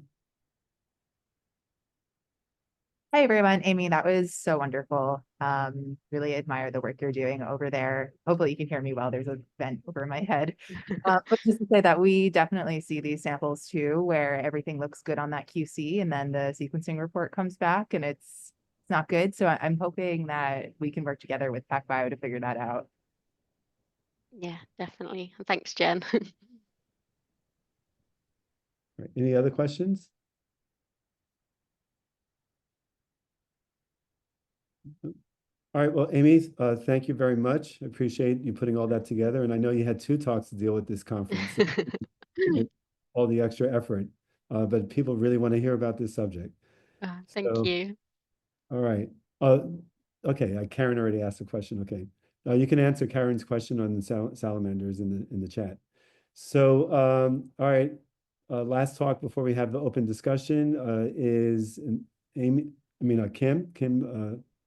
Cooper, and from the University of San Diego, and she's going to talk about how did the gerboa get its long legs. And so this is an example of a project that Kim and colleagues committed some samples for the VGP phase 1 project, but then they get to use that genome for many questions they want to ask. Go ahead, Kimberly. Great, thank you, Eric. Thank you, everyone, for being here. What is this morning for me, evening for many others. Yes, I am going to talk with you today about work that we've done using one of the ordinal genomes. my lab, what I'm really interested in is the musculoskeletal system. I'm classically trained as a developmental geneticist and an evolutionary developmental biologist. I find skeletal proportion to be particularly fascinating because if you remove the fur, skin, all the squishy bits of vertebrate animals, you can still tell species apart from one another because of the extreme selection for different skeletal shapes and forms to accommodate different environments. And so you can see this is a kangaroo, a human, and a bat, and you can tell that just from the shapes of these skeletons. The other reason that I find skeletal proportion to be really fascinating is that it is highly modular and evolvable. So the human skeleton has 206 bones. Each of the bones are very different in size with respect to one another, except for the lateral symmetry of the skeleton. And if you look at the adult human skeleton, it's very, very different in proportion from an embryonic human skeleton. And a bat skeleton is very different from a human skeleton. You can imagine taking just the fingers and stretching them out and disproportionate to the rest of the body in order to get that really exaggerated wing. And yet, one thing I find really fascinating about this is that even though it's very obviously modular and that modularity is obviously very evolvable, we know nothing about how different bones in the skeleton grow at different rates for different durations to reach different sizes. And that's true for the human skeleton as well. So like, we don't know why we have small hand and foot bones and long arm and leg bones. And so as a postdoc with Cliff Tabin, 15, 17 years ago now, I established the jerboa as a laboratory system to study the evolution of extreme skeletal proportion. And that's because if you look at all of the closest relatives of mice, they are very mouse-like in their skeletal proportions, quadrupedal animals. And so the jerboa is the closest thing when you go out from a mouse, which is our standard laboratory model, that looks so extremely different. So just for context, this is its ankle here. These are its toes. It is an obligate bipedal animal. It's about the size of a large mouse or small rat, can sit in the palm of your hand, but it can jump 3 feet straight in the air, 6 feet at a distance, and it changes orientation very rapidly in sparsely vegetated deserts. And so I've been following the field of evolutionary developmental biology for all of my career. And I liken this analogy to the blindfolded people and the elephant, where if you can't see the whole thing, depending on your point of view, you can see very different things, and you can interpret what is actually an elephant to be very different things. And so in an evolutionary context, over several decades now of trying to identify the genetic mechanisms of evolution of a variety of features, not just morphological, but also physiological, behavioral, because of a lack of whole genome information, people have really focused in very tightly hypothesis-driven to specifically test protein coding genes or CNEs or even specific candidate genes. And so I don't typically do this, and I've only ever written 2 things where I'm sole author, so I can say that I think this is the most important thing that I have written as sole author. And I really encourage everyone to read this review article that was just published a couple of weeks ago. It is addressing the fact that just human nature is a proclivity to find simple stories. We're a storytelling narrative species, and I think that there has been this tendency to seek and accept simple genetic explanations for really large evolutionary shifts, even to a single gene. I give some examples of that in this paper, and it is not at all intended to be critical, but rather to put this in the context of the history of evolutionary genetics and developmental genetics, and to caution everyone who is trying to identify genetic mechanisms from macroevolution to be cautious and authentic in explaining our findings. So I encourage everyone to read this. Okay, so about our own research. We know from all of the studies in mice and human disease syndromes that most protein coding mutations affect the entire skeleton. And that's why we think that the development and evolution of proportion is probably due to modular cis-regulatory elements. And because of the extreme modularity of the skeleton, what that then allows is for evolution to constrain proportion, development, shape, and size of arm bones, for example, while allowing the leg to diverge using the same genes that promote growth throughout the skeleton. So tuning the timing, levels, and duration of gene expression. And so if we can accept that as a hypothesis, what are these sequences and how have they evolved? And that's really central to what my lab has been working on. And so using high quality genomes to understand the genetic control of skeletal proportion with this non-traditional species that we're able to keep in the laboratory, we've been seeking trait-associated differential gene expression, and then working to identify differentially accessible putative cis-regulatory elements and intersecting cis-regulatory sequences with the differentially expressed genes, and then also seeking evidence for substantial lineage-specific sequence evolution within these putative cis-regulatory sequences. And the idea is that by intersecting all of these data sets, we can narrow the candidates to those genes that might be controlling the evolution of skeletal proportion. And so because of the nature of this group, I wanted to emphasize the importance of high quality genomes and their value. If you're doing differential expression analyses, it requires high coverage to identify orthologous genes, but the base accuracy is less important as long as your reads are able to map to those locations for read count quantification. And in fact, the differential expression analysis that I'm going to talk to you about in a moment was performed using the first draft genome of the jerboa, which was produced by the Broad Institute using Illumina sequencing. But we waited to get the high quality VGP sequence because to identify the mechanisms of cis-regulatory control, partly because like this Rhee et al. Paper in 2021 recognized that cis-regulatory sequences, enhancers, and promoters are GC rich. And so they were underrepresented in those short read assemblies generated by Illumina sequencing. And as Andreas mentioned earlier, in order to map cis-regulatory sequences to their genes, we need high contiguity of the genome. And then to conduct evolutionary rates analyses, because you're looking for nucleotide base substitutions, if your base sequence isn't accurate, you can get artificially long branch lengths in your tree.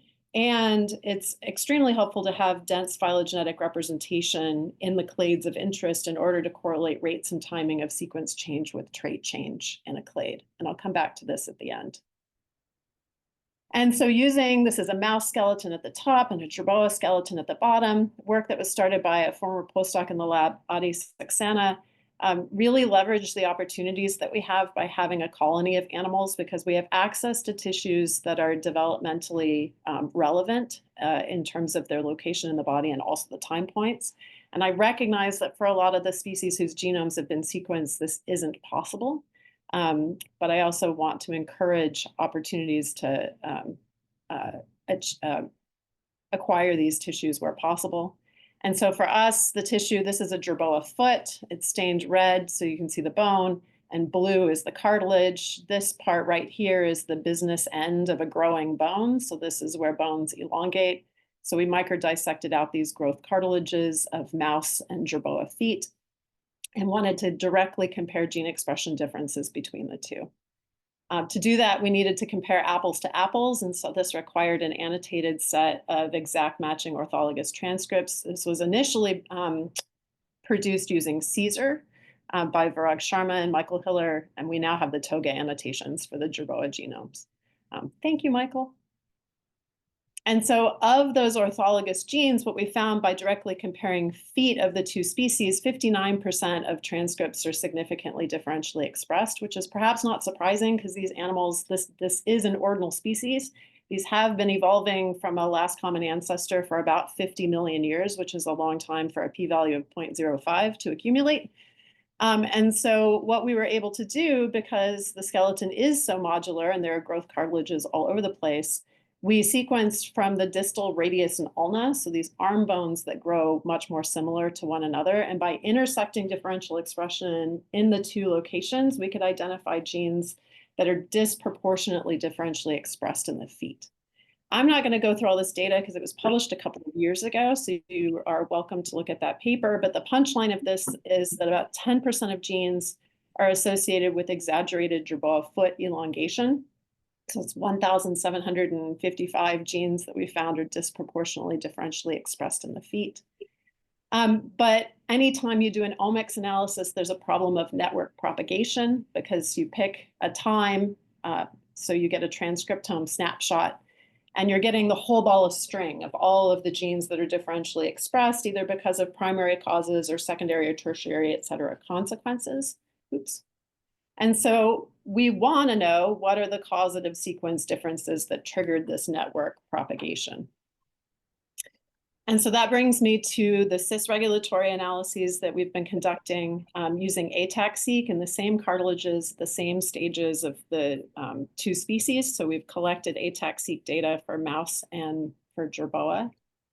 And when you're looking at non-coding sequences, then orthology is a lot more challenging. So we haven't directly compared accessibility between the homologous skeletal elements of the two species, but rather have compared within species feet versus arms. And this is work that was done by a former PhD student in the lab, Alex Weitzel, in collaboration with others. And so this is an interesting observation that we're still trying to make sense of, which is why we are not rushing forward with a publication as quickly as I initially thought. We see a bimodal distribution of peak accessibility. So this is more accessible in the radius and ulna. This is more accessible in the metatarsus in each species. And where we see this bimodal separation of arm and foot peak accessibility in mice, in the Jerboa, it's instead represented by shared accessibility. And these are normalized frequency counts for these ATAC peaks. But moving forward, regardless of the confusion around the differential accessibility observations, we have been reciprocally assigning all peaks to all genes to look for the sequences that are associated with disproportionately differentially expressed genes that might be driving the evolution of skeletal proportion. And so we chose a 200 kb window to assign all peaks to all genes within that window because it captures 90% of peaks. And we decided that that 10% that we're missing is acceptable in order to not misassign peaks to genes by broadening that window. And then we filtered peaks for their proximity to at least one gene that's disproportionately differentially expressed in the Jerboa feet versus arms. And we found about 40 to 45% of all ATAC peaks are near genes that are associated with limb evolution. So these disproportionately differentially expressed genes in each species. But again, these cis-regulatory elements can be accessible or differentially accessible because of primary sequence changes at the genomic site itself, or because of availability of transcription factors in the trans-regulatory environment that are themselves controlled by differentially accessible cis-regulatory sequences. And so again, we want to back up and identify what are the causative sequence differences for the differential accessibility of these cis-regulatory elements. And so to do that, we're applying a multi-species comparative approach. This is representing an alignment of 59 available rodent genomes. And it's a phylophit tree based on a neutral substitution model. And again, thank you to Michael for producing the math file of all of these genomes. And then to this tree, we've applied phylo-ACC for all of the ATAC peaks that we identified in arm and foot cartilages of mouse and Jerboa. And so phylo-ACC takes the sequences and the tree in as priors And it runs a Bayesian analysis to give you posterior predictions of the state of each of these branches in the tree, so conserved, background, and accelerated. And we intentionally looked for a pattern of acceleration on this branch leading to 2 species of jerboa that have derived really long hind limbs, and then conservation in those 2 species. And so the idea is that if selection acted on an ancestral branch to drive the elongation of the hind limb, and then both terminal species have really long hind limbs, the sequence then should have been preserved in those 2 species. And so we ran, and so this particular branch is about 35 to 25 million years ago, and then conservation in both species.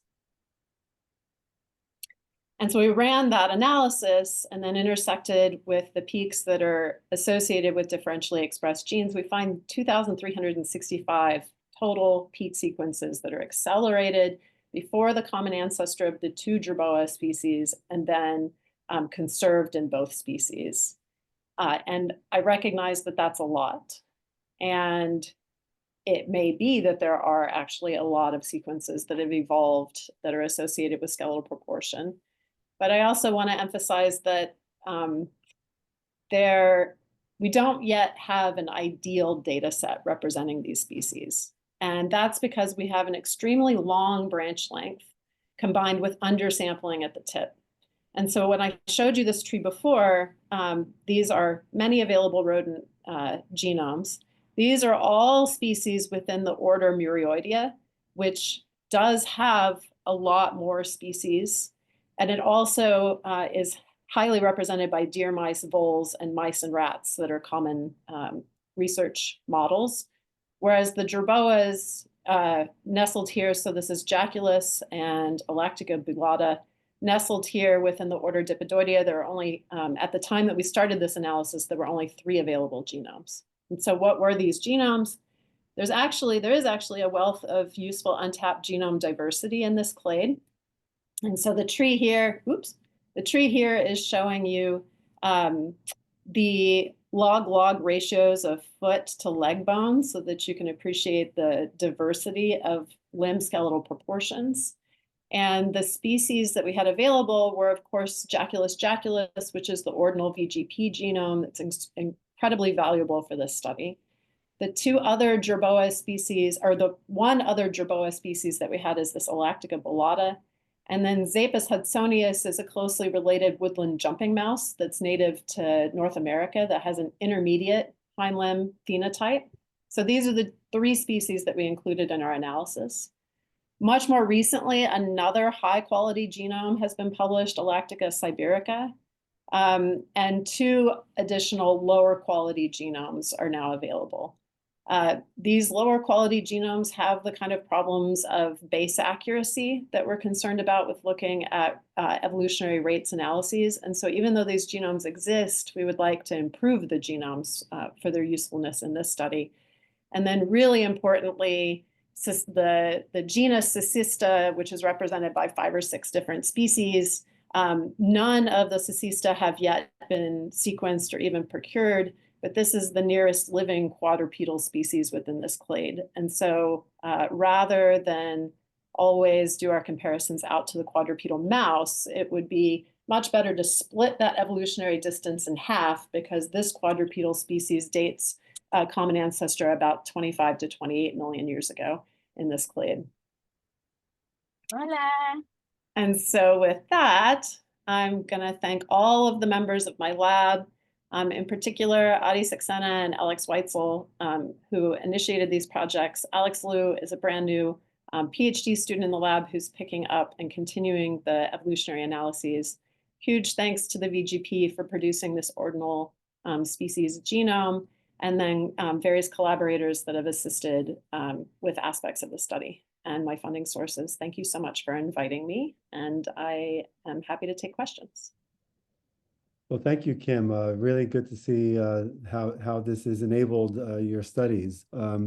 So we have a question from Mark Blackster here. For the differential seq, rather obviously the difference expression is the product of evolution in both lineages. since the last common ancestor, and he says pessimistically so, many of the differentially expressed genes will be due to things that happened in musk or that happened independently of limb length in both Mua and Jerboa, musk and Jerboa. Don't you need several comparative species to isolate the changes? The Jerboa lineage is associated with limb length instead of just two, I guess. Yeah, that is a great point. And we have cautiously in our papers not attempted to insinuate that the Jerboa has evolved from a mouse-like ancestral genome because we don't have that ancestral genome.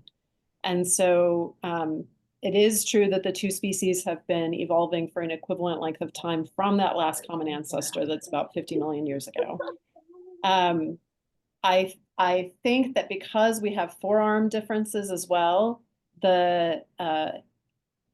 one of the strengths of this is the ability to correlate the differences between hind limb expression with the hind limb specific changes, so we can narrow some of the things that would be evolving in the mouse that are unrelated to skeletal proportion because the mouse hasn't changed its proportion, but that doesn't eliminate everything that's independently evolving in the mouse lineage. So that is correct, that it would be helpful to have other samples. But we're also hoping that if we can fill out that dipidoid branch more, then we can track things that happened within the dipidoid lineage to specific times in that clade, which makes us less reliant on needing to fill out more of the outgroups. But very good point. I'll have a question. Are you interested in looking at limb loss convergence? In jerboa, lizards, and so forth, or other loss convergence. So if you read my review, I have strong feelings about trait loss. Trait loss is fascinating, but the problem is that when traits are lost, they trigger a degeneracy state. And so if a trait was lost a really long time ago, all of the machinery that's dedicated to that trait will start to degenerate. And that was really nicely shown by Michael Hiller and his limb loss and vision loss paper, that hundreds of cis-regulatory sequences have diverged and presumably lost function. Convergence, I think, is interesting, but that's also a little bit loaded because you'll find what you look for. If you're looking for evidence of molecular convergence on phenotype, you will find molecular convergence, but you may be missing a lot of the mechanisms that independently drove convergence through different molecular processes, if that makes sense. Yeah, I guess I'll have to read your paper on that because, as you know, in my field with vocal learning, that's one of the driving factors that we're looking at in these genomes. So yeah, and I think all of these studies are valid if you're aware of their limitations. And so I think they're fantastic studies. I would just be very thoughtful about the limitations of anything that anyone is studying, myself included. Thank you, Mark. On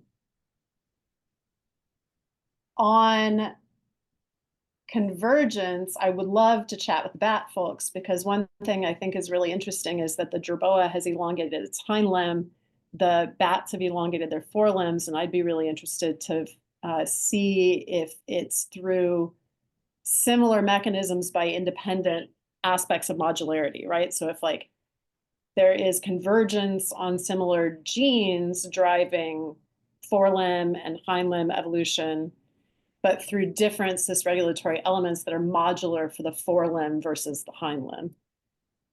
Yes. So let's chat. It'd be real fun. Yes. Yes, yes. I'm reading Mark's comment and I agree. Yes, absolutely. Okay. Well, I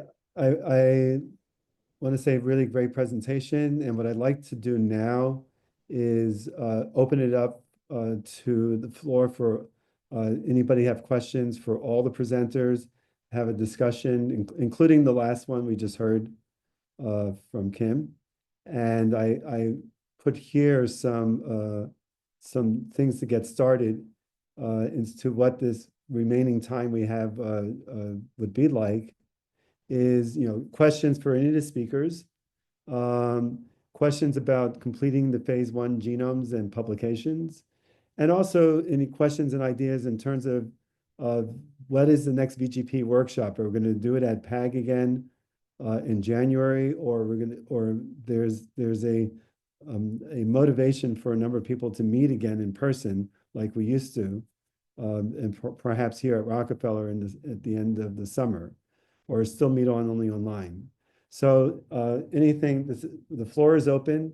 Now is the time for you to speak up, and I'll start with one thing and say that as I put in the chat during Sonia's talk, we're really looking for to include in this alignment not just ordinal species like the Jervoa and so forth that we selected, but any high quality reference vertebrate genomes that are out there that people are willing to contribute to the project. And it's important to speak up now and let me know now, because these alignments are in the tens of thousands of dollars. You only get to do them once or twice, and then you run out of money and time. So really contact me now if you have an assembly you think that's going to meet the metrics and you like to get it included, which will be useful for the whole community. All right, so Rich says, Eric, rather than renaming of all the chromosomes based on VGP alignment, could we establish the predicted ancestral vertebrate karyotype and develop a BUSCO map for it that could be used to simplify the order and orientate any vertebrate assembly to a common framework? If we don't renumber chromosomes, trying to get them pointing in a consistent direction would be useful. So very good question. I like that idea. I'm not sure if Harris is still here, because he's the one who has some of the best expertise in doing something like this. Same thing for Benedict Payton. And even if we don't rename chromosomes, which unlikely will happen, I think, in terms of the reference assemblies, once you infer an ancestral karyotype, and you have to have some type of nomenclature that's going to describe the ancestral karyotype for vertebrates and how has that ancestral karyotype changed. So you're going to need some numbering system to do that, I imagine. I don't know, Rich, you want to say anything more about that, or anybody else have a comment they want to bring up on this topic? Kirsten? Go ahead, Mark. I can comment, sorry. If you And so all the speakers make their faces available so people can see who you are and ask questions. It's on. Go ahead, Mark. Back. What do you think? No, Mark, we can see your room, yeah. Yeah, Okay. I'm here. So we can do this. So it's quite easy if we have a set of orthologs across the taxa. We can predict the ALGs, ancestral linkage groups. We can assign orthologs to those ancestral linkage groups, assign a color to each of those ALGs, and then paint modern genomes with those loci. So that's what we've done in nematodes and Lepidoptera and mollusks. And that works quite well. It does get very complex though. So there are some species are boring or exciting because they haven't changed since the last common ancestor. And some species have done an awful lot. Some ungulates, rodents have done a lot. So it ends up that one linkage group in a mouse actually corresponds to mixed up bits of many ancestral linkage groups. So you don't end up with a simple nomenclature, because you have a thing that says the first part of ancestral linkage group 1 plus a little bit of ancestral linkage group 2, and then another bit of ancestral linkage group 1. And the name of the chromosome becomes very, very, very long if you want to do it that way. So I think it is possible to paint forward in time from the ancestors, but the story and the naming becomes very difficult. I think we should do it. I think we should define ALGs at lots of nodes in the tree and paint forward. But a universal chromosome naming system, meh. Okay. I see Kirsten has a similar sentiment, and Harris has a comment. Go ahead, Harris. Yeah, I almost agree completely with what Mark said. I think, the reconstructions can be done, and the reconstructed chromosomes should be named by their size. We have a convention for doing this. And so that's pretty simple. And you can follow all of the segments, but making a universal nomenclature has turned out to be a lot more difficult than we had originally anticipated for the reasons that Mark stated. But it's not impossible to have a good table which you can see, you can make either a figure or something that's much more understandable in a table to see all the relationships from the ancestral to the derived species. And that turns out to be a very useful tool and a very useful set of data to have when you're trying to do trait evolution and looking at gene gain and loss and all of those things that are associated with phenotypic changes along the different lineages. So it should be done for every major node. It should be done for the jerboas. It should be done for the bats. Should be done for everything that we have. And so a lot of this will depend on divergence times and how good the alignments are and what tools we use. Just doing synteny is great, but you can do more than synteny in groups that have diverged more recently. And so we have a lot of experimentation left on this. Once we get the cactus alignments and our hands-on multi-Z alignments, we're going to see how good this works across all the different vertebrate groups. Very excited to do that. Kirsten, you wanted to add anything to that? No. Okay. You're pointing somebody else wanted to add anything to this topic? Sorry. We're really good at this AV stuff here. Fantastic. I think it will be exciting to choose some intermediate nodes in the phylogeny. Bats is one, rodents is another, maybe something higher in rodents, and have intermediate sets of ALGs, the ancestral linkage groups, defined at each of those nodes, so that one can then move forward with a much more simplified discussion of what's happened since. In most groups of taxa, nothing happens much. Yeah, and there are rearrangements. And in some groups of taxa, a lot happens. And it's the groups of taxa where a lot happens that we get most excited. I am glad that there's motivation to do something here because I think it's going to make a big difference. I think for curating chromosome names in the future, once you have those ancestral and intermediate node links figured out, it will help with naming of chromosomes that are in some closely related group of species, even like birds. I mean, depending on the bird lineages, they tend to have similar number of chromosomes. Fishes, almost all the teleost fish have 24 chromosomes, but we give them slightly different names according to size. Something like this will help clean up that naming system, even though it won't be universal.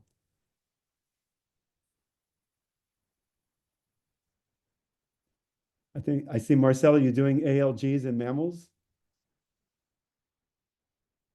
I mean, Harris can talk more about it. It's the working group for the VGP in mammals is using chromosomes so to reconstruct different things, including ancestral karyotypes. Right, Harris?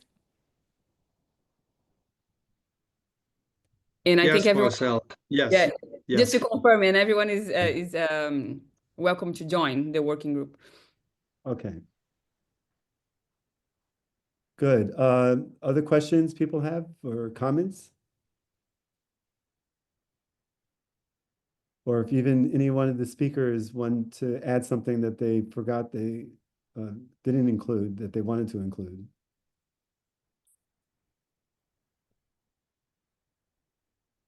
No. All right, well, I'll bring up one from the questions that I put up about, the phase 1 genomes or the curation bottleneck, right? So Kirsten, I was wondering, how soon do you think this would roll out? And do you think we should really strongly encourage the community for diploid genomes to move to dual curation or not? Maybe Joe might answer that question as well. Joe, do you want to answer? Yeah, how soon, you mentioned some progress you're making on this curation setup. And I'm wondering, how soon do you think that'll be ready? So the data analysis has been automated for over a year now, I believe, with all the tools, etc., available. For the AI-powered support, I hope we will have a first prototype early next year. But for what you call dual curation, it actually slows everything down. So that's a discussion that we need to have about this. Okay, it slows down if you have to curate both haplotypes, but Yes. the alignment it makes it faster, right? I mean, bringing both into the same high-C map still is faster than one by one. Well, curating two haplotypes slows Yeah. everything down. So we would prefer to only curate a primary haplotype. Okay. From the point of view of efficiency, in cases where, for example, you're doing the heterochromatic sex, where the two sex chromosomes may have been purged into separate haplotypes. If you have a pipeline that produces a dual haplotype map for curation, and you want to output one haplotype with both sex chromosomes, then it's quicker. Okay.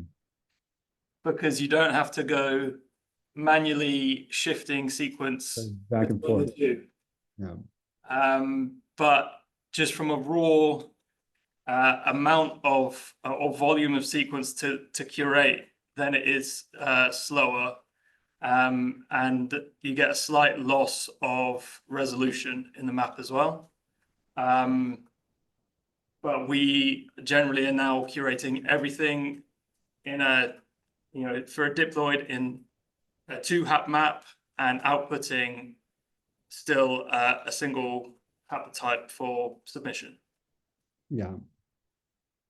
All right. Well, my wish list for the future as we scale up and get the protocols to work more efficiently would be to go ahead and make as much as possible the curation and completeness of both haplotypes. Irene, you had your window open before. Did you want to ask something? No, I just logged on and my video automatically went on. Sorry about Okay. that. Okay. I wanted All right, to no come problem. sooner, but I had a baby to feed. No, that's understandable. Yeah. Yeah, Irene has her own group now, but she's worked with Andreas's group before in the vocal learning studies. All right, so Kim, you mentioned what could be useful to identify cases where coding and cis regulatory sequences were shuffled?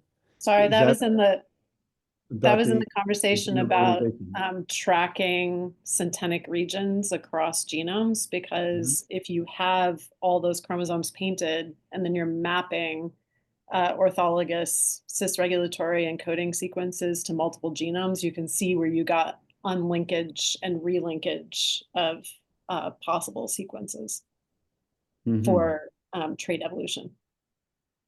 Just right. Okay. putting that up as like a useful tool beyond just knowing how the chromosomes have evolved. Right. I heard somebody, I can't remember what conference now, give a presentation about how these chromosome rearrangements sometimes can occur at preferable spots with that link, some regulatory region that was once not a regulatory region of one gene, now become a regulatory region because the rearrangement brought this enhancer next to it. Yeah, there's my favorite example of this is the short-legged dogs, because that was actually a retrotransposition of an FGF ligand to a region where there was a limb enhancer, and FGFs inhibit bone growth. So I think we have an underappreciation of the amount of regulatory shuffling that could have driven evolution in a variety of ways. Great. Does anybody have any questions about the publication policy or specific publications that we brought up in the talks, or even if it's not brought up? That's where I usually get most of my questions, but I haven't heard too many in this call.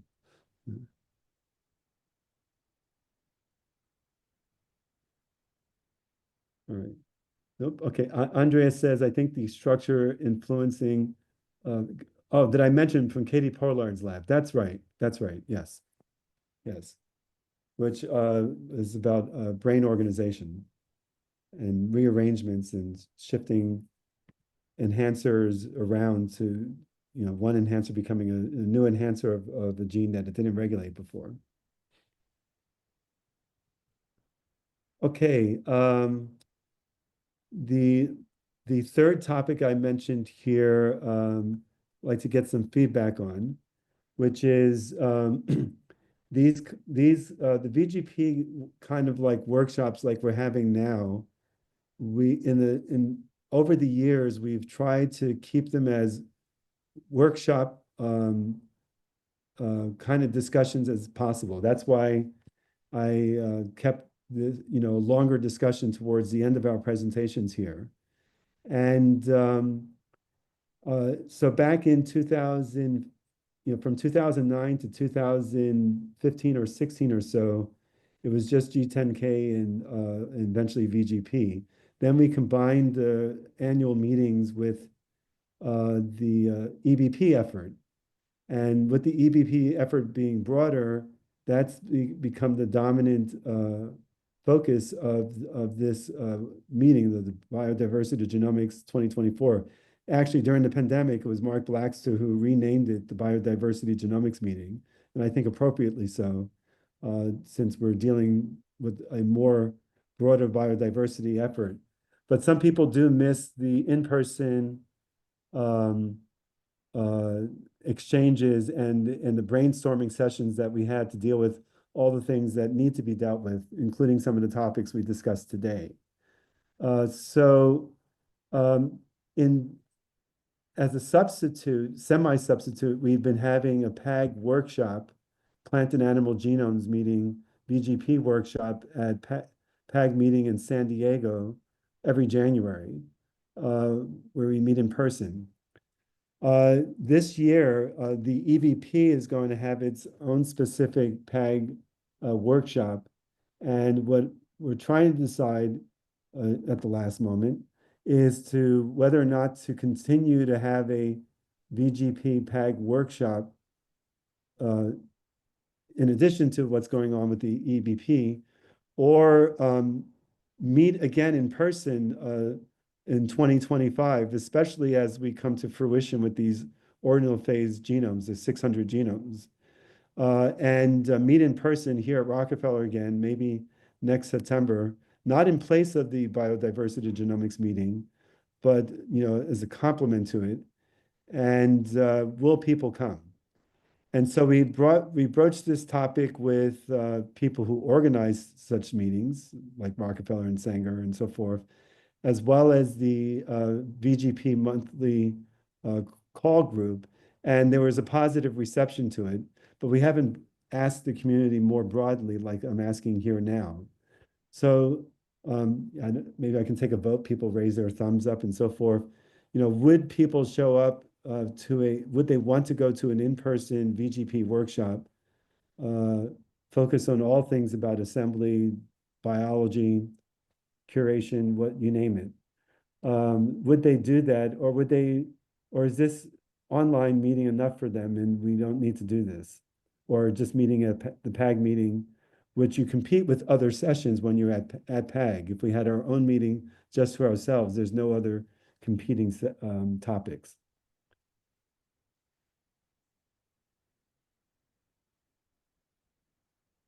Sonia, would the BAT1K people show up as they used to?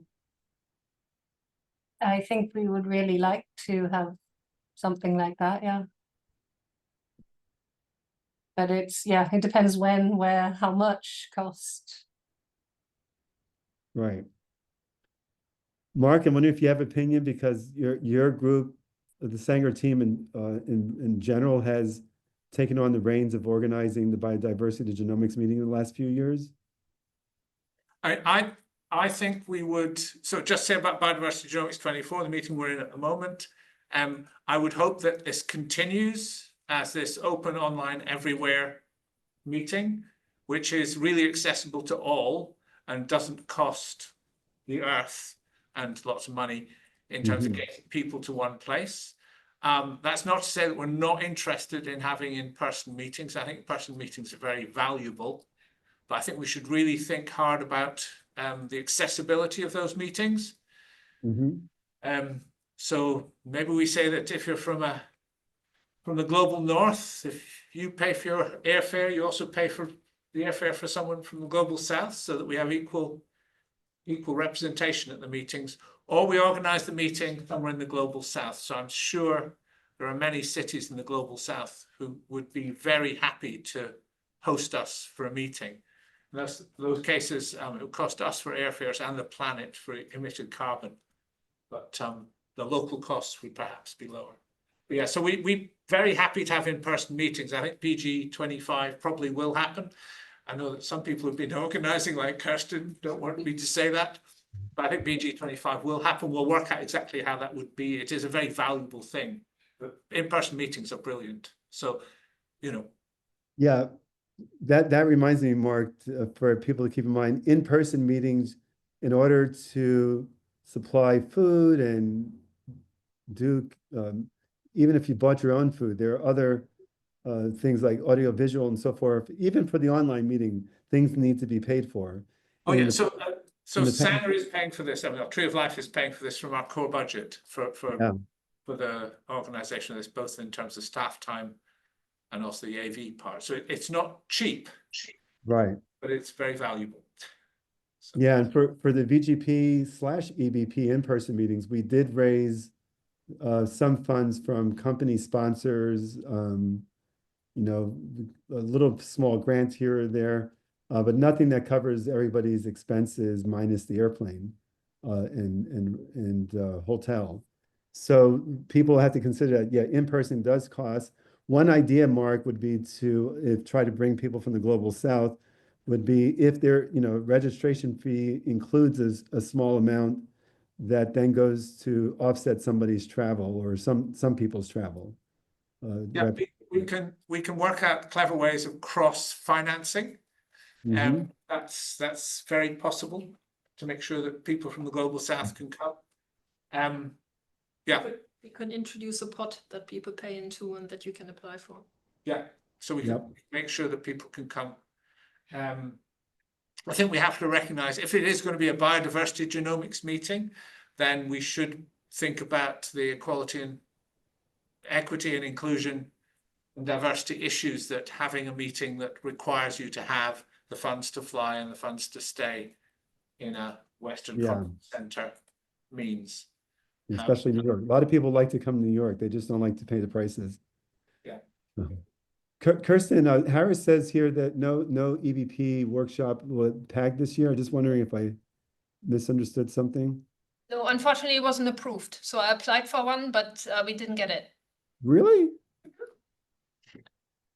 That's crazy. Yeah, they had 29 applications and approved 20, and we weren't lucky. Well, VGP still has a slot. We can give the VGP slot to EBP. Unfortunately, at least one of the speakers couldn't make that slot. So I already thought about that, asking Oh you. yeah, that's right, because you asked me the day. Yeah, it's like the day before the main conference. Yeah. Can we find another speaker? Yes, we could. I mean, if you want to do this, we can sort of. I mean, I'm not sure anybody that Let's discuss that offline. that deals with PAG organization that's on the call now that they can just make a decision, but I'm pretty sure we can also, I don't think it will be such a big challenge to rearrange the day of the VGP one to another day. Which day is it now? It's PAG, I think it's the Friday is the first day of the conference or the day before. It's either Friday or Saturday. Okay, thanks. Eric? Okay. Yes, Harris? Eric? Yeah, go ahead. Yeah. One idea, I know people are concerned about the environmental impact of maybe 1,000 people possibly coming. If you remember, the earliest forerunner to the VGP meeting was the meeting at Smithsonian, and we had over 1,000 people to that. So there is a considerable environmental impact and cost. We might consider maybe like a follow-on to the Lausanne meeting where we focus on scaling issues. It would be more of a technical workshop, might not attract 1,000 people or 2,000 people, where they're going to get a lot of biology, and all the young scientists are going to be able to attend this meeting, the online meeting.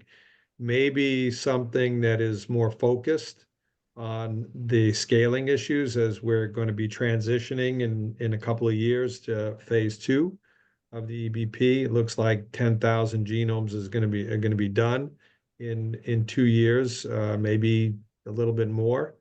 And maybe we want to start thinking about the follow-on to the paper, the Lausanne paper, and really digging deep into scalability. Eric, we also might use some of our Monell funds, our foundation funds, to try and support this somewhere in the world. It could be in New York, it could be in Phoenix, or it could be, in Sanger, or someplace that's easy to get to. But we could think about that for next year for our renewal. But I just want to throw out a focused meeting rather than a very broad meeting, like, trying to replicate what we have here on a focused topic. Okay, yeah, for the Smithsonian, that was a one-off where you announced the EVP, initiative. But our typical VGP meetings have been no more than about 300 people. Yeah, when we expand it out, yeah, it gets bigger. Well, EBP, we had 2,000 people register for the Biodiversity Genomics Conference, this one. So there's a lot of interest out there, and I think we want to keep this meeting. It's been extremely useful and informative. Can I throw in some stats? We had 2,080 registrants for the BG24 and 1,991 unique visitors. So most people who registered actually really clocked in, and that was only per day. So it might actually be more than 1,991 if you summarize over all the 4 days that happened so far. So I think we're doing well. More details tomorrow. And there's a lot of people in Colombia still, and Cali. Yeah. All right, any other topics or questions that people want to bring up?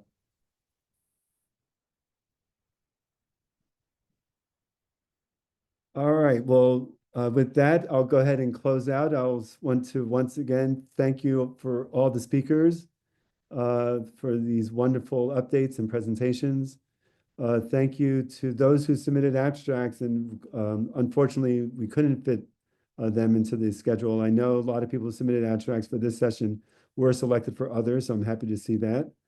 And I'm really looking forward to the year 2025, when we've been waiting and toiling out hard-earned, effort for the last, 6 years to get to this point. So 2025 should be a turning point, and hope to see people in person the next time we have a more official meeting on this subject.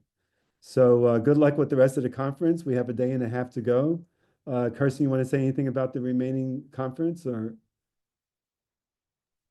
No, not Okay. Okay. All right, folks. All right. Have a good remaining day or evening. Bye-bye.